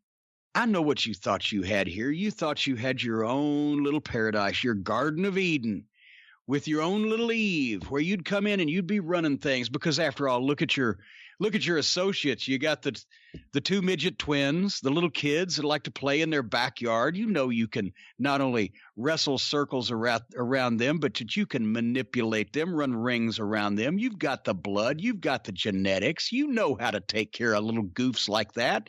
And the other guy, he couldn't get laid in a whorehouse with a fistful of 50s. You're the superstar around here. He's just getting in his own way. You knew you were smarter than all of them, and you had it as your birthright to be the big star in the big company on TBS networks. But along comes Lance Archer. Along comes a guy who's bigger, a guy who's badder, a guy who's more intimidating, a guy who can take everything away from you physically in the ring, and he's got me alongside of him, Cody, Caesar. He's got me alongside of him because even though your father was a great manipulator and passed it down to you, nobody, Dusty Rhodes or anybody else, has ever come close to the mind manipulation of Jake the Snake Roberts. So together we're a package that threatens you. But where you're most threatened, Cody, is that Eve to your Adam, that Cleopatra to your Caesar. You know that there's occasion that she looks up at you. She sees that blotch on your neck, just like the old man had a blotch on his side. And she sees that made for CW network face with those pretty eyes and no evil intent behind them. And she sees that average physique as it bobs up and down. But in her mind's eye, she sees the eyes of the murder hawk. And that's where the camera starts closing in, right? She sees the eyes of the murder hawk. She can feel the sweat dripping off of him and his muscles rippling as he in her mind does for her, Cody, what you can't do in her bed. That's what most intimidates you. And that's what's going to be your downfall, because we are in your head and you realize that this man is in the head of the woman that's beside you in bed and you can't stop it. Shit like that, right? It's fucking Jake. He can get away with that shit. That's a great promo. Yeah. But anyway, but instead they're going to have him beating up the crew members. All right. Then I've skipped part of the next segment because it was the Jurassic Express with Marco Stunted Growth against Best Friends with Pockets. And here's an example of a counterproductive fucking booking. Two babyface teams. Why? Well, one reason is that their heel teams mostly suck. And I guess the Dork Order, the two that are supposed to be the team, are Canadian. I realize that's why they probably can't get in. But they've got themselves in a position where they're using two babyface teams that they're trying to feature against each other, and who's going to prosper. And they try to get out of it in the finish, and they fucked it up, and I'll tell you why. I zipped ahead through quite a bit of most of this match because it's going to be the same shit, so I don't know what happened in the match. All I can say, Trent is a good talent, but he's stuck with a partner that looks like the guy that comes once a year to pump out my septic tank. So there you go. And we know Jungle Boy should be a future superstar, and I can't wait to see him against MJF again. And the big guy, if he had heels that could bump off of him and lead him properly, you could get something out of him. But bleh. But finally, at the end, there's fucking Pockets on the ramp. A guy zipped through until I saw this, and fucking Felix comes out of nowhere. Fucking kicked him so fucking hard he must owe him trans. Did you see that fucking kick? It's Ray Phoenix, not Felix, and yes, I did see it. Good God. I mean, a flying Bruce Lee, Chuck Norris with movie special effects up in the air to the side of the neck and knocked the fuck out of him and where he was walking recklessly and attempting to fall. Boom. And I loved that. And then MJF, because he's got Jungle Boy on the pay-per-view, MJF goes over the fucking rail and posts Jungle Boy and chucks him back in the ring for the fuck. Well, the idiot Chuck Taylor or whoever came up with this finish ruined it because immediately Taylor picks a fucking Jungle Boy up and gives him some kind of big move, boom, 1, 2, 3, and negates the whole point of the thing. If it was a heel team, then yeah, he could have seen the damage done and not give a fuck. And when MJF rolled Jungle Boy in, he should just cover him 1, 2, 3, because you're supposed to leave the people with the fucking impression of the heat of the match that you're selling on pay-per-view, which was that Jungle Boy would have won this if it hadn't been for MJF fucking him, not MJF distracting him or doing one thing to him and then the other guy just beating him with his finish. That's not where the heat's supposed to go. Since these are both babyface teams, it should have been even more simple than that. It should have been seamless. The babyface cannot see MJF's interference. Therefore, since another fucking heel just came out and knocked the fuck out of their mascot, the attention of both the best friends could momentarily be on fucking the situation with fucking Orange or whatever and running that guy off while the damage is done. And if they'd have done something smart like a double knockout, or if the last thing that had been done beforehand was fucking Jungle Boy took a move and was down or was bumped out or whatever, then when the babyface would turn around, they would think he was either still down or just crawling back in and go for a quick cover because he was down. You don't pick the guy up that's down and obviously selling something just to give him a big move. You try to fucking beat him. The babyfaces didn't have to see what was done to him by MJF on the floor. Therefore, they could have easily slipped in for a cover. But because they pulled him up, I guess either the post wasn't that hard or elsewise they wanted to make sure. But whatever the fuck, the last move killed the point of the fuck finish. And also, instead of Jungle Boy having the out in everybody's mind, he was posted by fucking MJF. It's like, oh, and then Yeah, Chuck fucking Goofus gave him the big goddamn deal to beat him. I'd say that Pockets got brain damage from the kick, but he'd have to have one. But otherwise than that, 1 10-second instance, the whole fucking, it didn't work because it was stupid. Anyway, what'd you think? You summed up a lot of my thoughts. Let me just say also here at the top that this was one of my least favorite AEW episodes of Dynamite. I really didn't like this episode and just felt like endless matches that I didn't care about over and over again. And this being one of them. I look at Best Friends kind of, how do I make this comparison? Kind of like the Batten brothers in Smoky Mountain. In that, yeah, they're here early on because the promotion's new, and hopefully when they get some good tag teams, they'll replace the Batten brothers with Rock and Roll Express and other people. Yeah. And I kind of hope that with AEW, because there's a lot of people that are on the roster that we see each and every week that just don't do it for me. That I'm hoping that as other people become available, as other people who are available maybe get signed, that maybe we'll see less of them. Although I don't think so, because I think the problem is too many people in positions of power there are fans of the Best Friends act. But Trent looks good. Trent's a wrestler. Chuck Taylor is not very good. I'm not a Orange Cassidy fan. Like, imagine what you just said. Some of the people in positions of power are fans of the Best Friends that and would admit that any reputable professional in the wrestling industry would admit being a fan of the Best Friends shows that they need no responsibility in the wrestling industry. Like you, I am really looking forward to Jungle Boy, who, as they said on commentary, only 22 years old, against MJF. That is a match I'm looking forward to, and, those are two guys right there have endless potential. And with all the bad shit that I don't like in AEW, from the commentators to the just matches for no reason other than to have a match, there's so many things I don't like about AEW. Seeing Jungle Boy and MJF gives me hope. Yes. These guys are young. There's a long way to go in their careers. But other than that, I didn't give a shit about it. Well, and here's the thing. Once again, a lot of people try to make the excuse, well, they have so much talent they can't feature everybody. No, fuck, they don't have enough fucking talent. And besides that, all their talent gets these 20-minute fucking matches where they do every goddamn thing in the world to each other and nothing means shit. Before the pandemic, when everybody could travel, if they had started focusing on, okay, Jungle Boy and Luchasaurus, here's what we're going to do. They're going to win every week on fucking TV. We're going to get a chance to hear what Jungle Boy talks like. Then we're going to get them after fucking 5 or 6 weeks of wins or talking or both. Then we're going to get them involved with somebody to get them over as a fucking team. And they're going to work a 2 or 3 week program and they'll beat those people and get over as a team and whatever the fuck. Any of these people, not just them.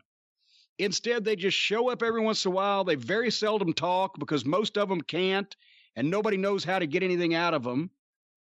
And they fucking have matches where sometimes they win and sometimes they lose, and they always last 20 minutes, and everybody's competitive with everybody.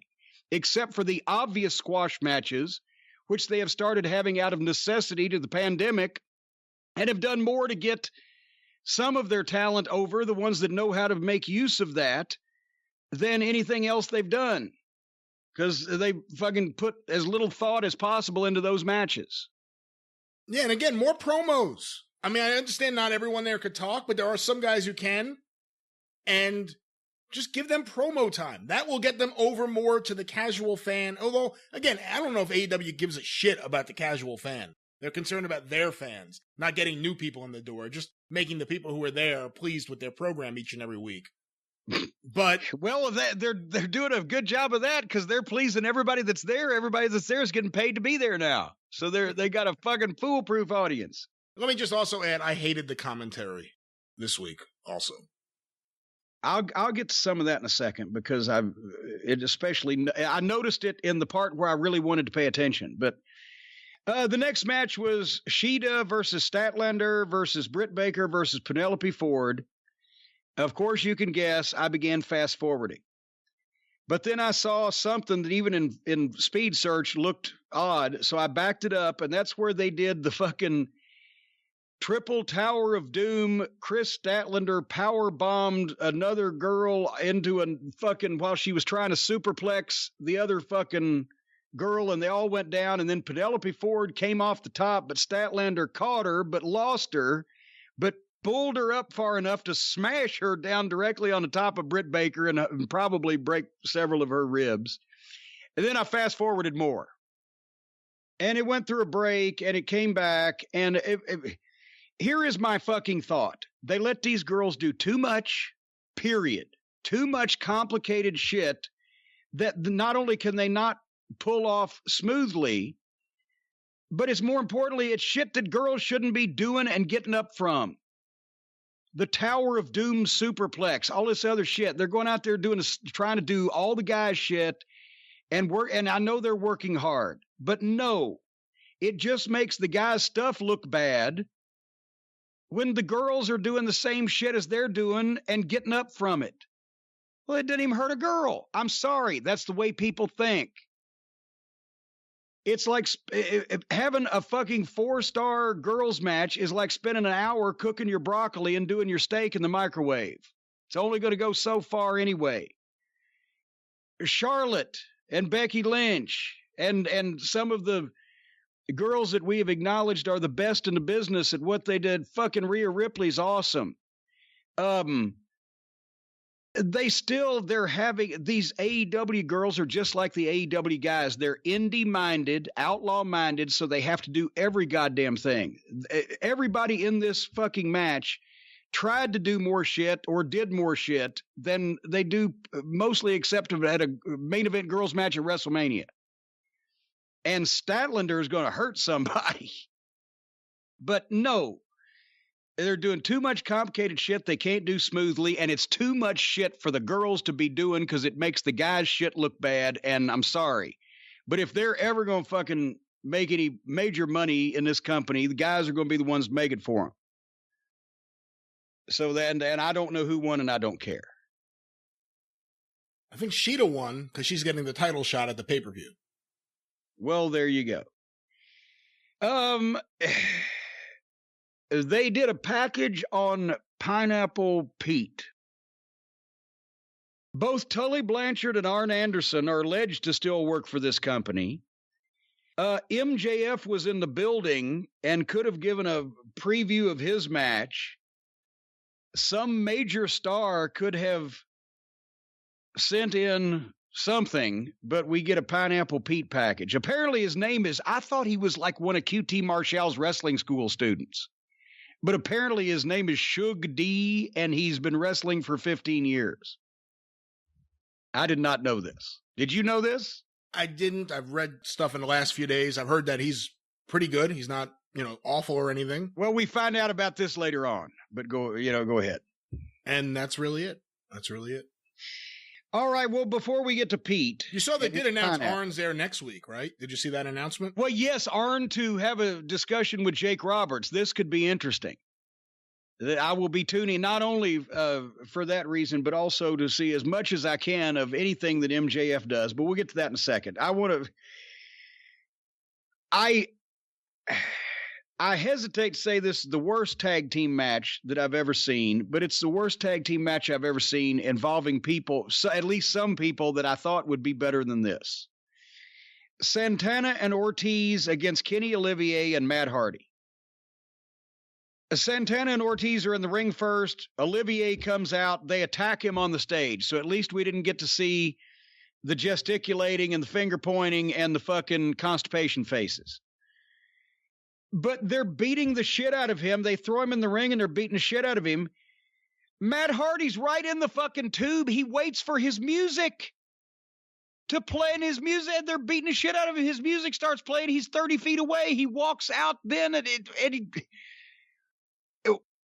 isn't your partner supposed to save you when the heels jump you and are kicking the shit out of you 2-on-1 without waiting for his fucking music to play and him walking out on the stage like he's going to the bus stop? If with friends like that, I don't need enemas.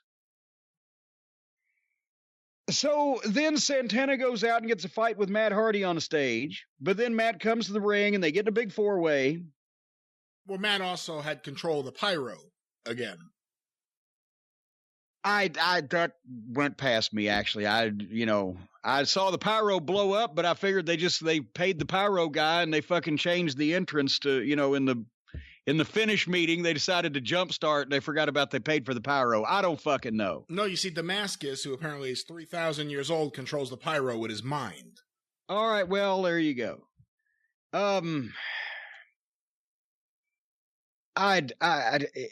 Olivier is just rotten. He goes from selling to being 100% and frisky in seconds. He makes his own comeback and then tags out, which he did a couple times in this. We'll talk about the most egregious one in a minute, but they get some heat on Olivier in terms of the heels as a team, get him down and start kicking the shit out of him. The referee, I've made note, looks like a reanimated corpse. What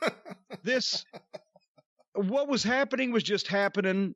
Olivier is horrible at selling and fighting from underneath. He has rotten body language. I don't believe his fire.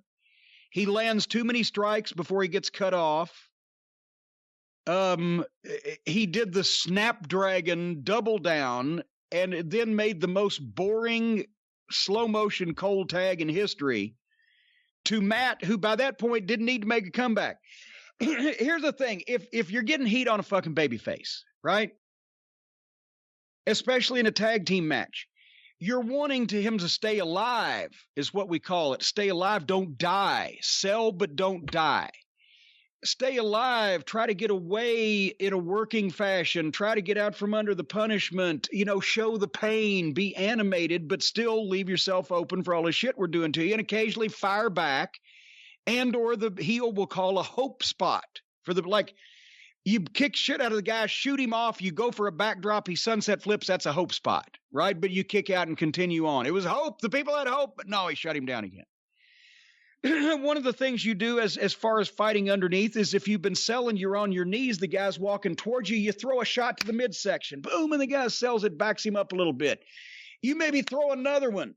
Fucking backs him up a little bit. As you come up, maybe you throw one to the face, or maybe you're trying to throw one to the face. The heel fucking cuts you off with a knee in the fucking stomach. Now he shoots you off for a goddamn backdrop and goes for it, but you sunset flip him, but he continues rolling, or he kicks out immediately because he's fresher than you are, but you immediately turn and start trying to fight for the corner, and he grabs your leg and pulls you back to his side of the ring. If you're fighting out of the corner, you hit a couple of shots, bang, bang, but he goes for the eyes and you stagger to another place in the ring, but you're trying to fight back. You're trying to get away. But if you land too many strikes, a lot of the best baby faces that would fight back from underneath would just throw a couple of shots to create some space and then duck and dodge and try to dive for the tag, and they'd have the foot caught and pulled back, or they'd try to get away somehow. But the more you hit the heel, you get to a point where you're making your own comeback.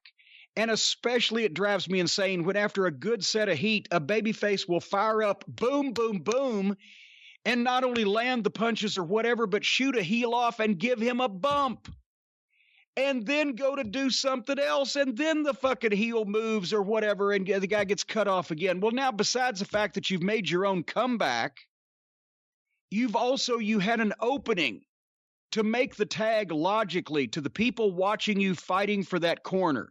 If you had the energy to bump that heel and then go for another move, then you fucked up and you're an idiot. You should have at least bumped the heel and dove for the corner. Now, instead of the heat being on the heels for them preventing the babyface from getting to the corner, in the people's minds that are watching, even subconsciously, they're going to go, well, he shouldn't have fucking done that. And they're starting to be, well, this guy's an idiot. And then if you lose them like that, besides that, the hot tag to your fresh baby face should be the big pop. And then that guy should be able to run through and get retribution as the fresh man. If you've made your own comeback and been obviously fresh and hit too many things and then tag, it's a cold tag. And you've handed that guy a fucking handful of shit. And Jerry Lawler in Memphis used to do that. And to be honest, he really needed to, because as the undisputed top guy, top babyface, in some cases in tag matches or six-mans or whatever, it didn't make sense for Jimmy Valiant if he was his partner to sell, because that wasn't Jimmy's thing. It may not even make sense for Austin Idol to sell. Lawler could sell so brilliantly, and he could get the people in the right place so they'd get the heat on him. But because of a big part of a Lawler match in Memphis was seeing him drop the strap, unless he was making a comeback, he couldn't drop the strap, because you couldn't prostitute the strap. Once the strap came down, if he was a babyface, he had to make a fucking comeback.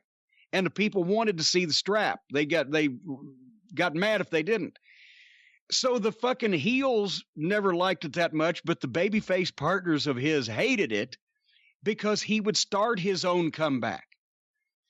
The heels would get the heat on him, and then finally they'd fuck up, and he'd get a chance to come up and start bowing up. Boom, boom, boom. He'd drop the strap. He'd land 1, 2, 3 punches.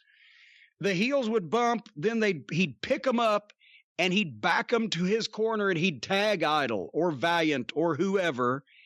And together they would shoot the heel off and do a double something, and then Idol would continue the comeback by going over and nailing the partners and doing more shit.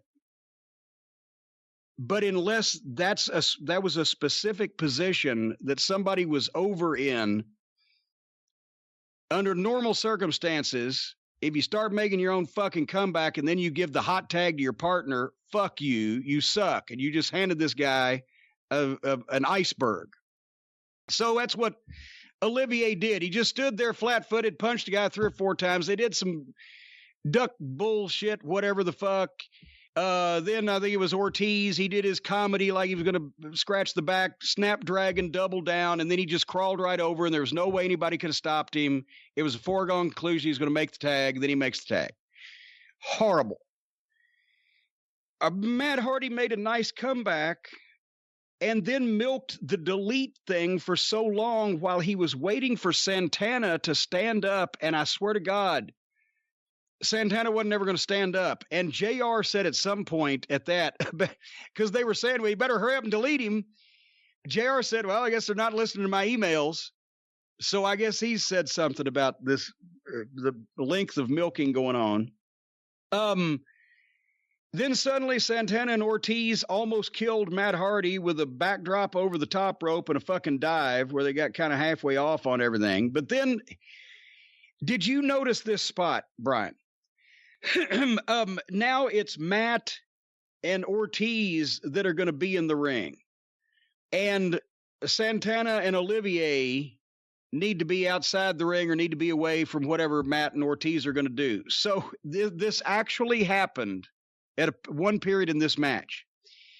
Matt Hardy knocks Santana down to the floor outside the ring. On the other side of the ring steps, 6 feet away, is standing Kenny Olivier.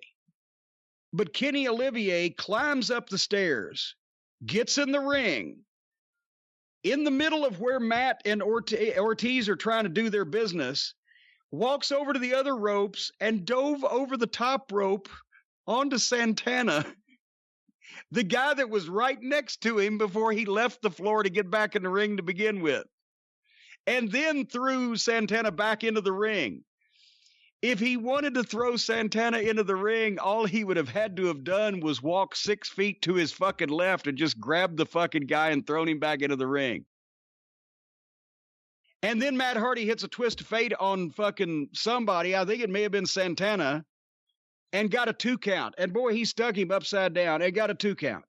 And then, of course, they continued on. And after the twist of fate on Santana, he and Ortiz immediately took over on Kenny Olivier and did 18 things to him. And then suddenly everything came to a standstill while everybody was down or confused. Then Olivier slipped out of Santana and Ortiz's double team finish. They were going to give him off the top and actually gave Matt Hardy another cold tag.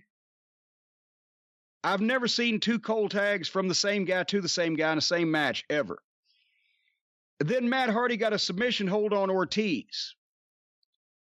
But at that point, if we were going to take any of this fucking seriously, which was hard enough, here comes Sammy Guevara in a neck brace, I think with a crutch. He was limping. He was carrying a chair that he could barely carry because his fucking arm was bad. He was acting like a manager after a fucking match with a goddamn babyface, but he's a wrestler. He comes to the ring, and Matt Hardy just fucking drops him, and this is all happening right in front of the referee now. He came in the ring, and then Matt fucking drops him, and then they beat Ortiz. So Sammy Guevara comes out to get even more heat taken off of him, all beat up supposedly.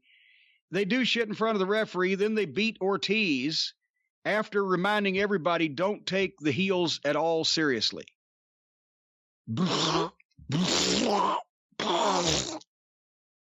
I would have expected to see this tag team match on any outlaw show in any small building in America, but not with Matt Hardy in it. I don't know what the fuck they're doing. Well, that makes two of you.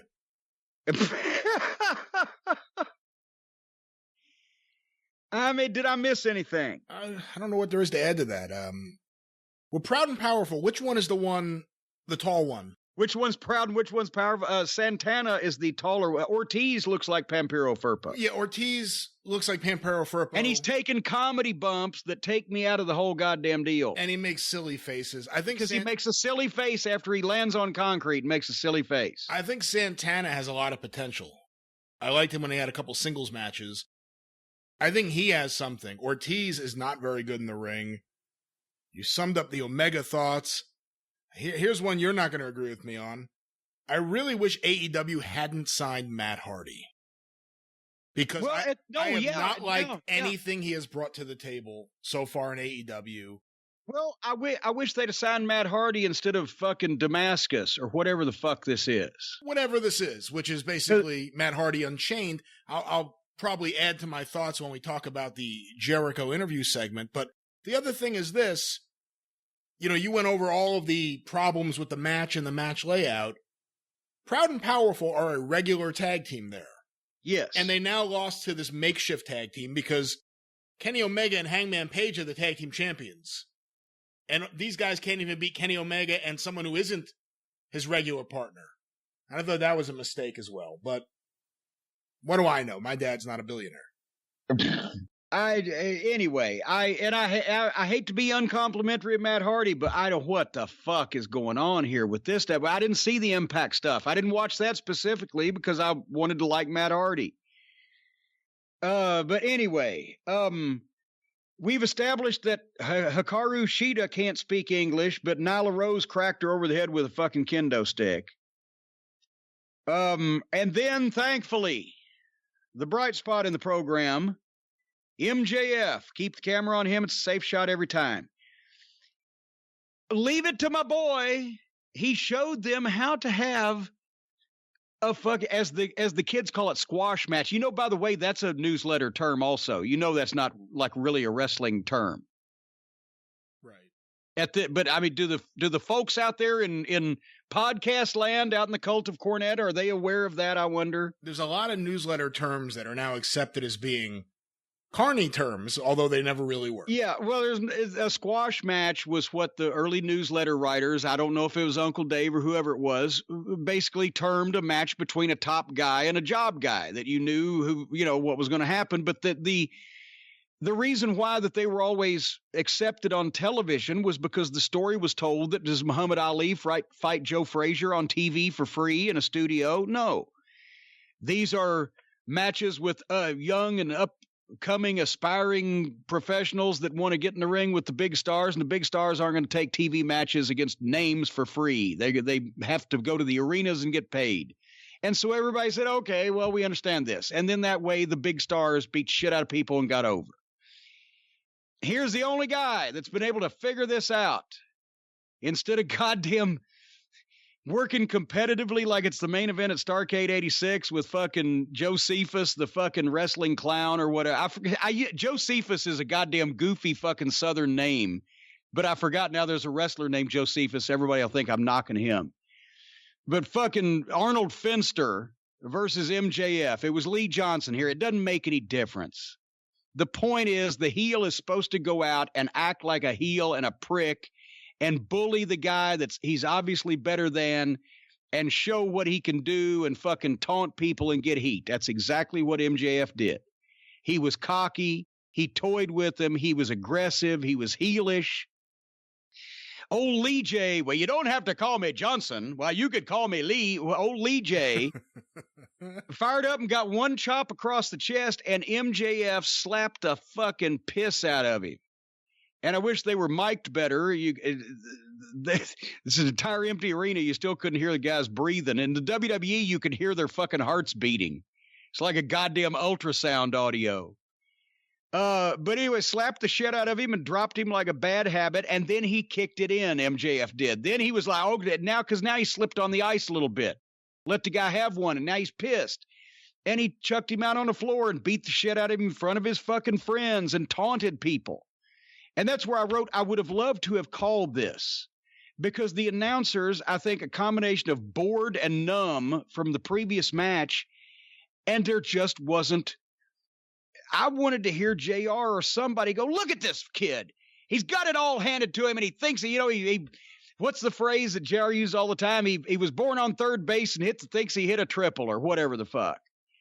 Anyway, tear MJF down as a person, but they didn't do that. But anyway, and also that's the thing. He took his time for the time he had. He didn't hit the guy with too many things, but he kept moving around. He fucked with the ringsiders. And then finally he hit that shoulder breaker, which didn't look too bad, and got the arm bar and got the tap out quick.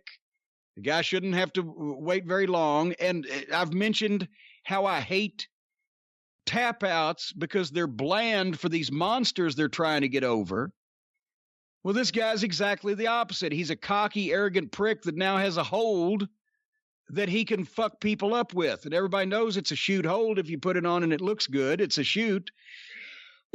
So there, and everybody can see what's going on. It's not like this close-in thing where it looks like a fucking chin lock or whatever.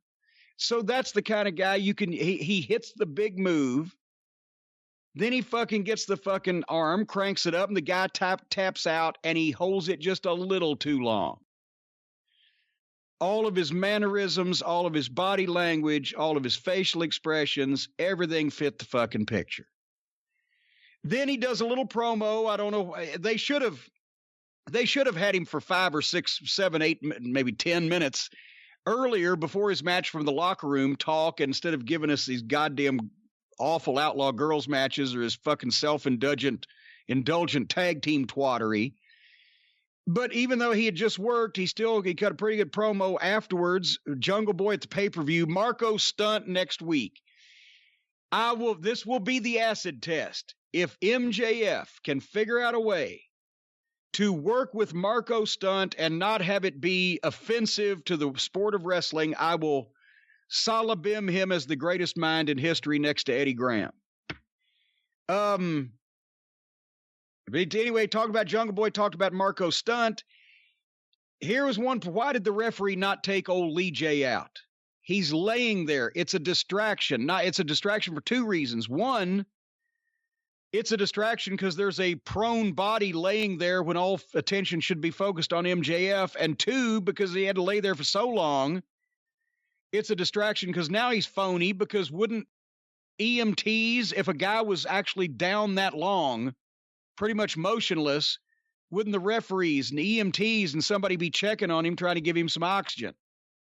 A lot of times people say, oh, do that so that you can cut the promo over the fallen guy. Well, if you're going to say something for 15 seconds, fine. But if it's a top guy and he's laying there, it buries him. And if it's an underneath job guy like old Lee J, then it becomes phony if he lays there too long. So get the fucking meat out of the goddamn ring. Otherwise, Nat, great promo and a perfect match with a job guy. I wonder if anybody, now that they've actually seen somebody do it right, can figure out how to copy that and do it from here. What do you think? No, I don't think so. I don't think so. There's not a lot of... No, it just doesn't seem like there are a lot of people there who have a thought and hone in on it and make it a good thought and execute it in a positive fashion. It's just too much of, hey, let's do this, and then we're going to do this. And I just, MJF stands out. I mean, that's the good thing. MJF stands out because he is so much better than just about everyone on that roster. Promo-wise, and the little bit I've seen of him in the ring, he shows more promise than anyone. Well, I mean, let's see. In this show so far, I'm going back and so what have we seen so far? Yeah, I'm trying to look. So far, Jungle Boy, really, if I was going to say, okay, somebody's going to say, Cornette, evaluate who's actually ready to be on television. Lance Archer, Jungle Boy, Luchasaurus, just to me, every time I hear him talk or every time I see those awkward things, he looks good standing there. You should hear what they say in the back. Well, maybe then there's a problem with that. MJF and Chris Daniels coming up, and of course Chris Jericho. Half these guys wouldn't be ready for OVW wrestling school television is what I'm saying. Anyway, speaking of Pineapple Pete, I wrote the first line. I wrote more silliness that the top heel is involved in. This would be great for a manager. It'd be great for a Buddy Landell type in mid-card, Mid-South. But the fucking top heel. And Pineapple Pete ain't even Pineapple Pete, but now they've created a Pineapple Pete gimmick and they give him the goofy music and whatever the fuck. And then he gets in the ring in those tights. What do they call it? Skinny fat? He has a rotten body where parts of him are skinny and parts of him are fat at the same time. He's supposed to be a pro wrestler for 15 years. He's been an outlaw guy. Who has he actually wrestled for 15 years? Why have I never heard of this individual? I don't know. I couldn't tell you. All right. Anyway, he flurried Jericho and Jericho hit the Judas 1, 2, 3. Yeah, it was quick and boom. Thanks for coming. But it's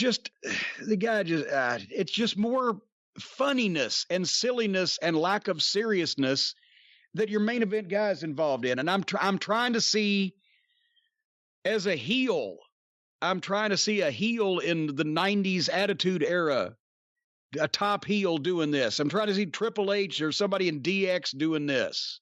It still seems too hokey. I definitely don't see a top babyface like Austin or Rock doing it. Anyway, and then Jericho does the promo and he buried the Elite for not showing up anymore and made the challenge for the Stadium Stampede match. Is this something we're going to have to watch? This is going to be on the pay-per-view, I believe. And I'm assuming it's going to happen in the stadium that's attached to Daly's place, the one that's owned by the Khans. Okay, but here's the point I was making on last week's television. They fought for 15 minutes before they got to the stadium, and they did almost nothing in the stadium except run over the guy and fucking pin him on the field. Actually, the entrance to the field. They didn't even go all the way in the stadium. If they were trying to do an angle for a match where it can take place anywhere in the stadium, then they just wasted the 10 minutes of goddamn that they spent getting there through all the concourses and the refreshment stands and the ice machines and the scissors lifts and everything. And they gave the people a Wilder brawl. Well, I won't say that because they'll come up with some bullshit, but they did that. They gave them 15 minutes of fighting to the stadium to sell them having a match at the pay-per-view where they're already fighting in the stadium. They've already given them half the fucking attraction of the thing. If it had been 2 minutes and out, like the Tupelo concession stand brawl or the fucking Louisville Gardens 8-man fiasco or whatever we've illustrated, you tease them with something. It's chaos for a couple minutes. People have never seen anything like it, and then you figure out a way to sell the thought that they're going to see much more of it. What more can they see in this fucking, stadium stampede match? Anyway, the drone flies in with the baby shirt. Jericho, the top heel, talks to it like a person. He is starting to come down to their outlaw level rather than bringing them up to his professional level in the 6 months of this program. He talks to it like a person. It accepts their challenge. He then gives it another chance to join the inner circle, the drone, but then says, no, too late. And then he hits the drone with Floyd the baseball bat. And he beats the drone into pieces. And they laugh as Matt Hardy comes out and is heartbroken and clutching his pieces of his drone and clutching his chest and his pearls and his nuts and everything else he can clutch. This is how the heels get heat. In 2020, breaking a drone, and the babyface is legitimately broken up about it. One of the interns slapped the taste out of Don Green's 17-year-old daughter's mouth on live TV, and they got death threats and had people waiting for him at the outskirts of town. The Freebirds blinded JYD so he couldn't see his firstborn baby, and they were pulling guns on him in the arena. Greg Valentine broke Wahoo McDaniel's leg and had to get police escorts out of every town in the Carolinas. And the inner circle takes a baseball bat to Matt Hardy's drone.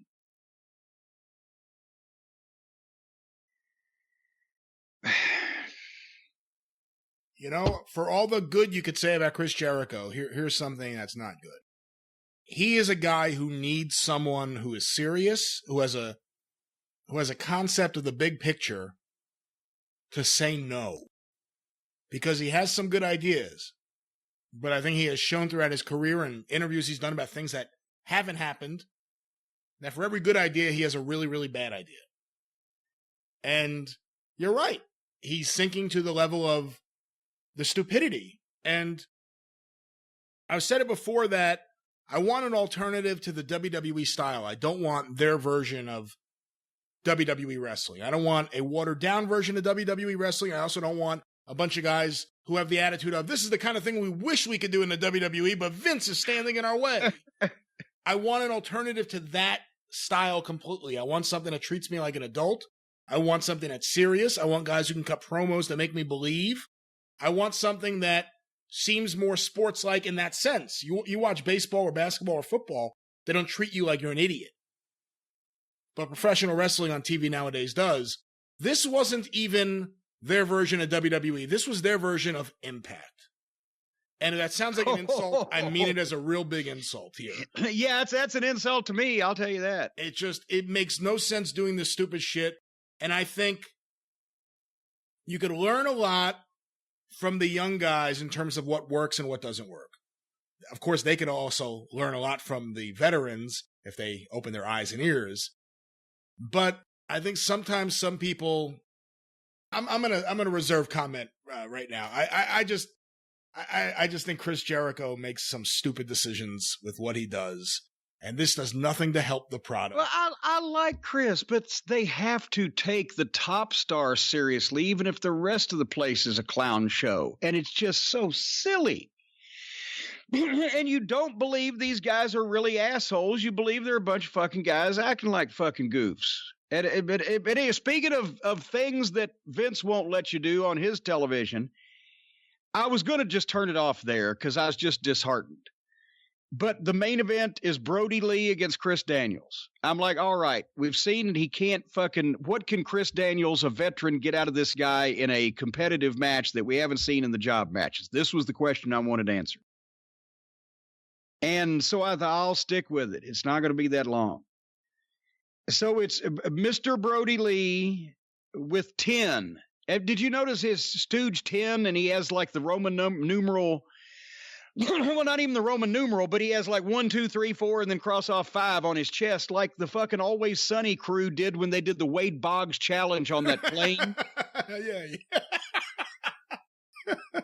So he's at a goof in a mask, and none of these guys are bigger than a hiccup in the Dork Order mask guys. I guess Pizzeria Uno, it looks like he ate several of them. But anyway, he's with Brodie Lee.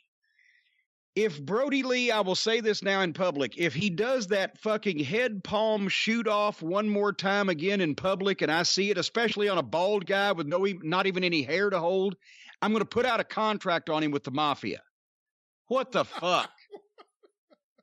That's just ridiculous. And for a guy that ain't getting over, to not be able to close up holes like that in his fucking game, I don't know what to do. He's just lazy. Just fucking lazy. If that nobody has, certainly somebody has said something to him. I know he probably doesn't listen to the show or he'd probably get over better, but somebody's had to say something to him about that. And if they have and he just hasn't changed it, then he's just a lazy fuck, because it's phony as fuck. And if I was a guy that was working competitively with him and he tried to fucking do that to me, I wouldn't go. I've seen a few, Ernie Ladd one time, and I've seen a few veterans sit down on people when they had pussy shoot-offs or whatever. You're going to throw me? I'm a full-grown man. Anyway, Big Bill Dromo taught Bobby Eaton that when he was just a young teenager. Bobby Eaton grabbed Bill Dromo by the back of the hair and tried to throw his head in the turnbuckle with one hand. And Dromo put the fucking brakes on and looked at him sideways, said, use two. And as soon as he put that second hand up there, he fucking flew into that turnbuckle and flew like a junior heavyweight. He told him after the fucking match in the locker room, he said, I'm 6'6" and I'm 250 pounds. Use both hands. Yes, sir. Very good. Anyway, Brodie Lee was wearing a pleather S&M outfit that looked like it came out of Elvira's closet, while Daniels, somehow he looked like he came off the top of a 4th of July parade float. I was excited by the fact that Chris Daniels, even MJF is a fantastic all-around talent, but Daniels was the best worker on this TV show because he's so experienced, such a veteran. He actually took a backdrop, brought a tickle to my heart. Simplest move in wrestling, haven't seen it in ages. So exciting, doesn't hurt anybody. Nobody does it. Brodie Lee plods. He has no facials. He has no aggression. He has no excitement. He has no personality. He does a few nice moves for a big guy, but then he just stares. There's no emotion. There's no passion. There's nothing. He just wanders into position for the next fucking thing. And when Daniels was making the comeback, it was horrible selling, because I know they don't want him to go off his feet and bump, but he just wandered around. There's no body language where, a big guy that could still sell where you felt it was believable. Like, many of the great, big guys of the past. And the way Daniel started the comeback, Brodie Lee shoots him off and goes for a backdrop. That's, becoming a thing. I guess that's why he gave him the backdrop earlier. But Daniels grabs him in a front face lock. But Brodie Lee stands up with him anyway, like he's going to. So it looks like Brodie Lee has been the one on purpose to pick him up in the air. And then when they turn over and go down, Daniels DDTs him and Brodie goes face first, but Daniels also takes a goddamn hell of a high flat back bump. And you couldn't tell who got hurt because you couldn't tell who was giving the move until Daniels pops up. And the flat back bump he took looked like it would have hurt worse than the DDT. So they don't understand. It's not about making this big, impressive move. It's about, do people get it instantly on sight? But anyway, suddenly on the comeback, the followers, the Dork Order followers, all the masked midgets hit the ring, and SCU hits the ring in front of the referee, and they all start brawling, and there's no disqualification. And the announcers lamely try to explain it. Well, they haven't touched anybody in the match. When did that become the fucking rule? You got to touch somebody. They're just making this shit up as they go along. No, if somebody else gets in the fucking ring, it's on the other guy's fucking team. It's not in the match. It's a disqualification, regardless of what they're trying to do. Then the brawlers all disappear, and the match, they keep doing more stuff. And then Brodie Lee won. Chris Daniels tried as hard as he could, and he did everything that he should have done. And this was like trying to have a match with a mattress. And then here comes Moxley, shows up, comes in the back door again, lays out the tiny guys one by one. They don't attack him in a flurry. I guess they know he won't sell anyway. But he attacks him and he lays them out one by one, and the Brodie throws one of the last ones into him so he can give him the finish. And then he does his promo, and it's almost like at this point, he should just say, oh, heck yeah, because it's Stone Cold Light. It's Stone Cold without the look and the vibe, and we've seen it before, and we don't buy it from you. Because you still look like you're 6 feet tall and 200 pounds, and you're from the south side of Cincinnati, which is where you're from. I'm sorry, Mox. I don't know. I've never met you. I don't know what to say. I'm not believing you're a fucking psychopath, and I don't believe you're the toughest man in the world. And since his gimmick is pretty much predisposed to those making those concessions, I'm not getting into Jon Moxley.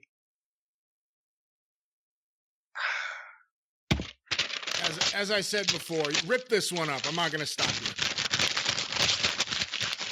One of my least favorite episodes of Dynamite. I thought this was, by and large, with a very, very small amount of exceptions, a garbage episode. I hated the commentators. I hated the matches. For the most part, I hated the promos because they got silly. Not a good episode. Really poorly laid out, poorly formatted. Bad ideas all over the place. Bad comedy, which, boy, we can't get enough of that on WWE. Just horribly executed. Did anybody besides MJF, did anybody on that entire program go all the way through their presentation, whatever time they were on the screen, from start to finish, where you felt they were legitimately serious in everything that they were doing and saying from start to finish? One other person, Jake Roberts, who's not working. Okay, well, there you go. Yeah. And that's because he is legitimately a big fucking scumbag, and it's the way he comes off, and that's his whole fucking, that's why he's been a fucking superstar. You can tell it's real.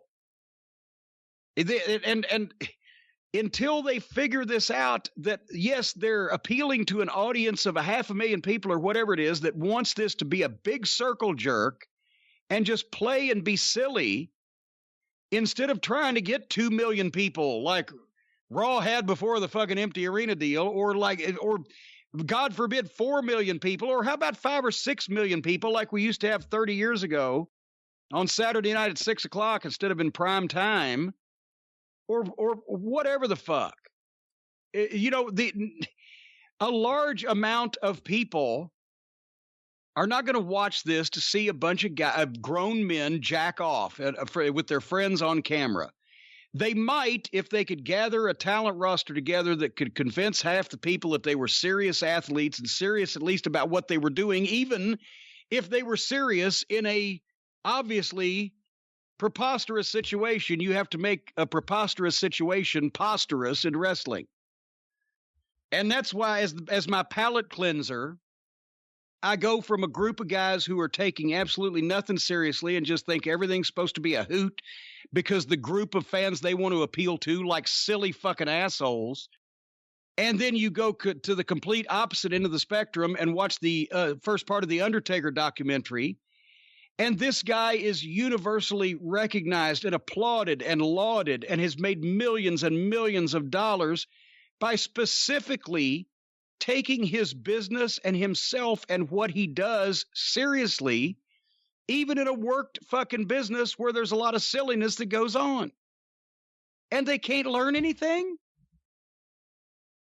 And that's why Undertaker, 30 years after he was the Undertaker and after he was the biggest star in the business and blah, blah, blah, and now as he's riding off into the sunset, he's finally letting people see behind the fucking Undertaker to see who the real guy is. Because if he'd done it earlier, it would have spoiled it for everybody, for him, for the WWF, for the fans, for everybody.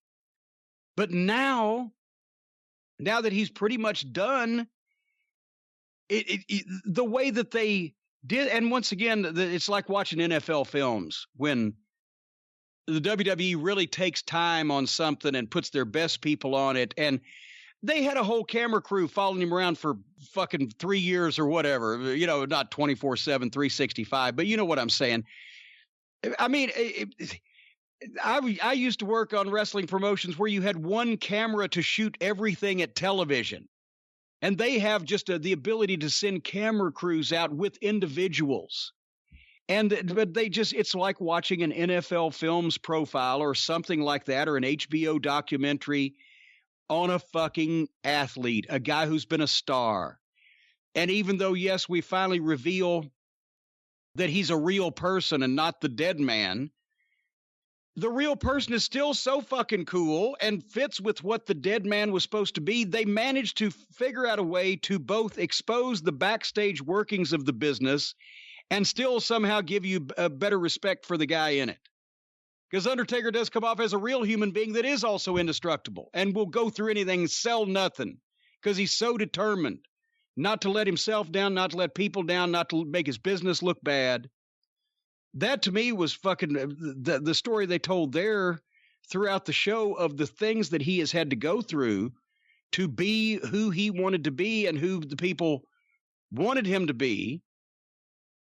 You know, you don't see a guy like that doing a promo in the ring in front of national television audience talking to a fucking drone.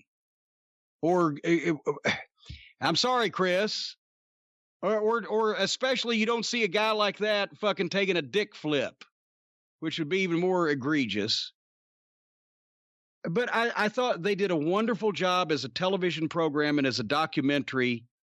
You got into Mark. And yes, even then, the Undertaker admitted that he lost confidence. But that somehow the way that they framed it, and just because it's him, and he's been able to carry off a lot of shit nobody else could have. But this wasn't to me, it didn't come off like the Stone Cold hugging Vince McMahon that killed Stone Cold, or Becky Lynch crying about being a maladjusted young girl with a dream that killed Becky Lynch. They made Undertaker almost like John Wayne in the movies. If John Wayne in the movies was real life, he fucking lost. He got outgunned one time and he had an out. He was concussed and didn't remember it. And then he was dissatisfied with himself. And then a lack of confidence was his draw really faster than the fucking young gunfighters. And then he comes back and later on he proves that he can still got it. They treated this seriously, and they didn't insult the wrestling business by going behind it. They instead made one of the guys in it seem even more superhuman and gave people a respect for what the guys have to go through. There was nobody working with the Invisible Man or fucking, changing clothes in a goddamn ice machine. And I know people have said, well, Undertaker was supernatural and he'd call lightning bolts down. That's also one of those things. I said Mick Foley could get away with some things because he was Mick Foley. Taker, the people loved the spectacle enough, they'd buy the goddamn lightning bolt going at the fucking heel.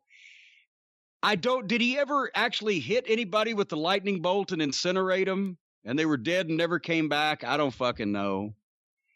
But he's just one of those people that because of what he put into a completely preposterous scenario, somebody even said it on the show, I don't know that Mark Calloway became The Undertaker or The Undertaker, which was kind of one-dimensional cartoon.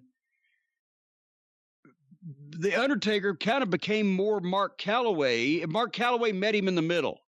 There was elements of both. It wasn't like this lively guy, because Mark was not a lively guy 30 years ago. He was quiet and he minded his own business, his own P's and Q's.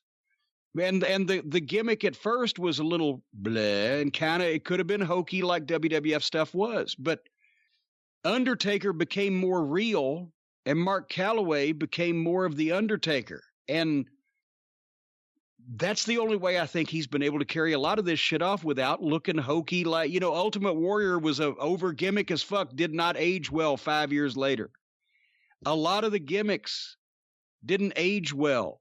You look back now and you're like, Taker, even when they changed him up a little bit, whatever, he's always been fairly badass.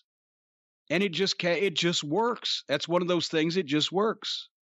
So even though they made him human, as some people were upset about, now's the time. It would have killed business and killed everybody if they'd have done it when he was working.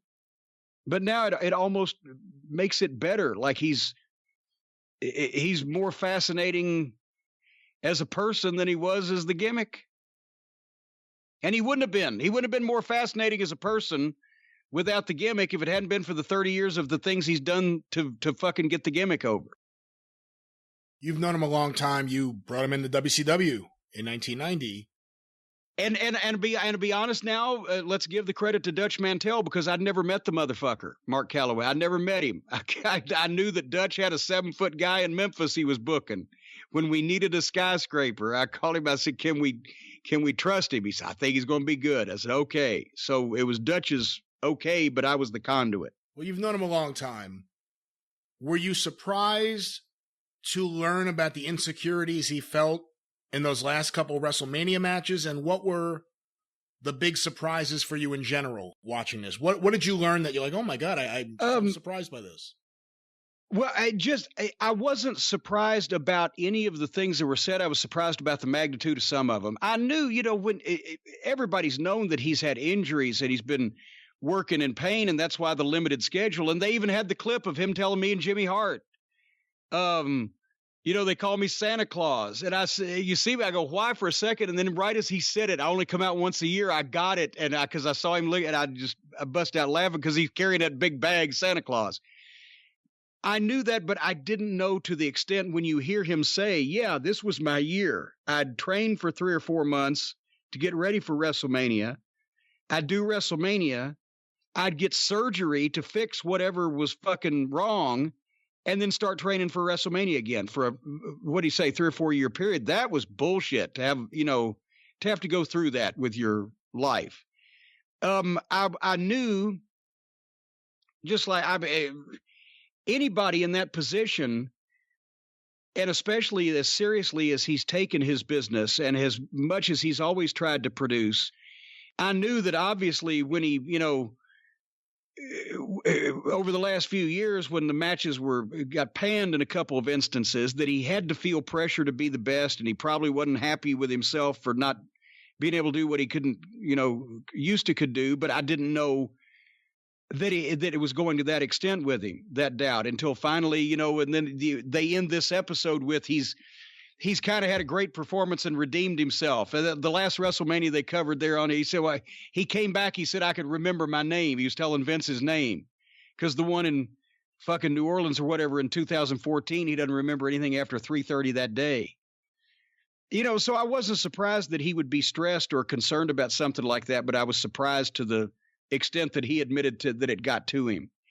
Were you surprised by that clip of him, I guess maybe the afternoon before WrestleMania, just walking down the ramp, and you see how much difficulty he's having just walking, that his hips are bothering him that badly? No, because I saw him 2 days before that walking the same way when I ran into him at the hotel in that clip. He was starting to walk like Ernie Ladd at that point, toward the last year that Ernie was in Mid-South, 84, when he'd come in for shots and he was finishing up in the ring. He was doing a few things in the Carolinas and a few things in Mid-South. When he'd come in the locker room, he could stand straight up, but he couldn't walk straight up. He was bent over slightly, and his knees were always bent slightly because of, the condition that they were in. And he'd kind of lope along a little bit sideways where one shoulder would be lower than the other. And they're both 6'9". So Mark wasn't all the way over there like that yet. And his knees don't look like Ernie's did by a long shot. But God, that was the worst part for me, watching them give him the fucking, I guess it was cortisone shot in the knee, or some kind of even heavier duty painkiller. But I've had shots in the knee, and I've had the knee blood drained out of the knee with a syringe, and you don't want anybody to do that to you unless you have no other choice. The match with Lesnar, where he got concussed, he doesn't know when in the match it happened, and he forgot his name, and he was obviously in bad shape after that match. Famously, Vince McMahon left WrestleMania to go to the hospital with him, which they talk about in this documentary. What do you think, because you were around for a few years there, what do you think about the relationship between Vince and The Undertaker? I mean, he's the one guy who didn't go to WCW. Yeah. He was a Vince McMahon, maybe the best gimmick Vince McMahon ever created. Yeah. What can you say about the relationship between Vince and Taker? They've always, the whole time I was on the creative team, I don't recall Vince ever, I won't say I never saw a crossword, but Vince ever intimating that he had a crossword with Undertaker, or ever intimating that Undertaker shouldn't have done anything, or I wish he hadn't done that, or that Undertaker was in any way a problem in negotiations, or, a problem with schedule or whatever. There was never, that's why it started early. By the time the Attitude Era was around, Taker had matured into that. I don't mean matured as a human being. He was already a grown adult, but I mean matured into a main event personality that was always going to be featured and was really hitting his stride as far the matches with Yoko. Because let's face it, Undertaker versus Giant Gonzalez, not a fucking classic. No. But the first few years, Taker had to do what he was told to do, which was to work like that, the movie monster kind of thing. But two things happened. Number one, business went down, and Taker started taking it more upon himself to get over more and to work harder and try to, shoulder a lot more of the responsibility. And secondly, all of a sudden now with Yokozuna to work against, where you've got a guy that can be physically competitive, realistically, legitimately, in the people's eyes with Taker. He could do more stuff, the flying clotheslines. And then by 96, when he's working against Bret Hart and Shawn Michaels and those guys, then all of a sudden, because Taker was never about, I don't say the person, but the Undertaker match was never about match quality the first couple of years, because he was still doing the gimmick the way Vince wanted it. When he became able to get away with showing more of what he could do and got opponents that could go and the whole thing just nipped up, then Taker was his surge to not only 4-star matches, but really the top of the cards and recognized as a great worker rather than a great gimmick took place 96, 97, 98, that era, when he started turning it on. And then it became a thing he had to do where, every time, then he'd get a Brock, and then he'd get an Edge, and then he'd get an Orton, and now all of a sudden it's been 20 years. He's still got to have those fucking barn burners. That's, that was the price he paid. But no, besides, like I said, besides just seeing the knee, whole thing and seeing what, he was having to put his body through, it's amazing. And I'm surprised he got concussed and doesn't know where it happened in the match with Brock, but he did that dive over the top on the cameraman, came down right on his fucking head and lived and remembered it. That one was, every time I see that, that's fucking horrible. Can you imagine being almost 7 feet tall and 300 pounds and coming from 12 feet up in the air head first to the concrete floor? What goes through your mind the fucking, last couple of seconds there? It's like, well, this is not going to end well.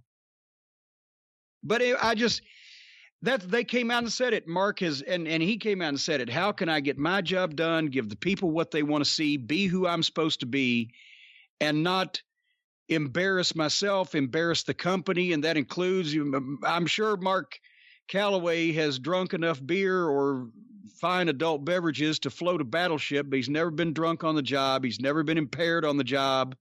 He's never been impaired or out of sorts in a public appearance where he was, even if he just had to stand there and be the Undertaker, he never cast bad light on the company or on the business in general.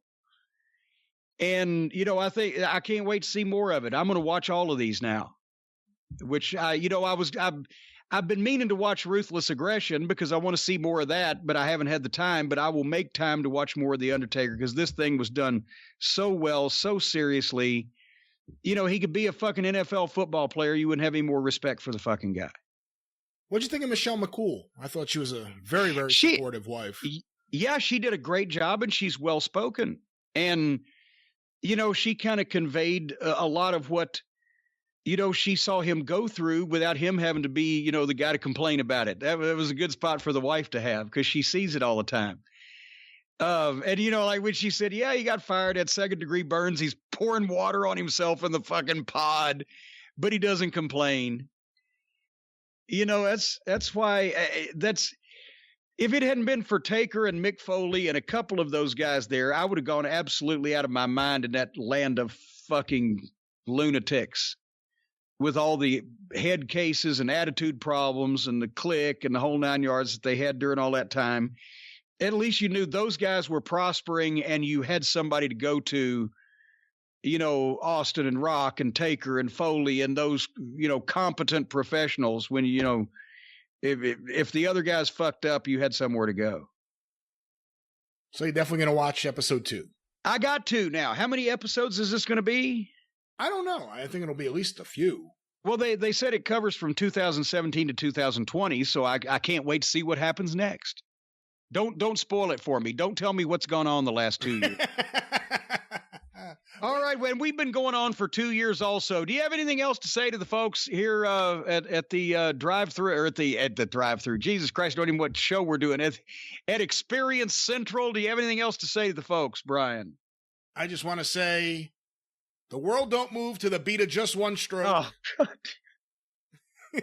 And real quick, are you going to watch any more Ruthless Aggression? Episode 2 is about Cena and it covers OVW. Yes, I'm going to eventually. I just haven't had time, as we all know, but I'm looking forward to more Undertaker. But yes, I'll watch more Ruthless Aggression also. As soon as I get all the orders filled. And remember, folks, do not go to JimCornette.com today for the store to reopen. It is Monday, May 18th. All the domestic orders from Cornette's Collectibles that are outstanding have either been put in the mail or will be so by this coming Tuesday, the 19th. Internationals will be shipping all week. And for the new orders, folks, I should have said this beforehand, I've come to a new conclusion. I want to offer quality merchandise at affordable prices more than I want to provide speedy service. So, starting you can't have good, fast, and cheap, right? You got only one or two of the three. So you're going to get quality merchandise at affordable prices. Anytime you order from JimCornette.com starting Monday, May 18th, 2020 and onward, give me 2 weeks. It may not take that long. In slow spots or when I don't have other things pressing on me, most orders will arrive at your location, quicker than that. But figure, when you order, it's going to be 2 weeks before I send it out, and I'll send it out first class or priority. It'll be there in a couple of days. So you're around 2.5 weeks. And put your brain on that and get that focused on, so that's your expectation. And then when you get it in 10 or 12 days, you'll be pleased instead of pissed, because I've got to eat and I've got to sleep, and we're way too popular these days. If I'd have known that being irrelevant and out of the business would make me this busy, I would have stayed in the business and tried to stay relevant, because I made less money and it was a whole lot less work. So anyway, give me some time, folks. Can I say one more thing? One more thing. Patreon.com/Cornette to go through the archives of the Experience in the Drive-Thru. A new batch of episodes up each and every Sunday evening. We just put up a great episode with Larry Matisick. Check that out today. More content coming in the weeks and months ahead. And also the official Jim Cornette YouTube channel. Go to YouTube and search for Jim Cornette and be one of the many, many, many. Just saw we just passed 120,000 subscribers. We have just passed 122,000 subscribers. Okay, I didn't get my 100,000 cake. I've still been hearing that you're supposed to get some kind of plaque. I ain't seen any plaque except the plaque around my teeth. And we got 20,000 subscribers last month. I'm not getting dick from YouTube. They need to show me some. I need a goddamn hand job or something. Grease up the 4 fingers on Thumb Street, put them in the van, and send them over to the castle. What? Well, anyway, that'll be edited off YouTube. You mean YouTube doesn't give out celebratory hand jobs? When you get to 125,000 subscribers, I've been misled. I've been hornswoggled. All right, we're done. Next, the drive-through, we're going to do something, but we're not sure what. And then next week here, we're going to do even more, but we're not sure about that either. So just listen to us every time we come out. And until then, for Brian, the podcasting lion, the man who's 5'9" and 165 pounds and covers the ground he walks on. No, I made you small there. Yeah, what the hell? And I'm just fucking with you. And for all of us here at the Experience, both of us, we'll see you later. Come back soon. Until then, thank you. Fuck you. Bye-bye, everybody.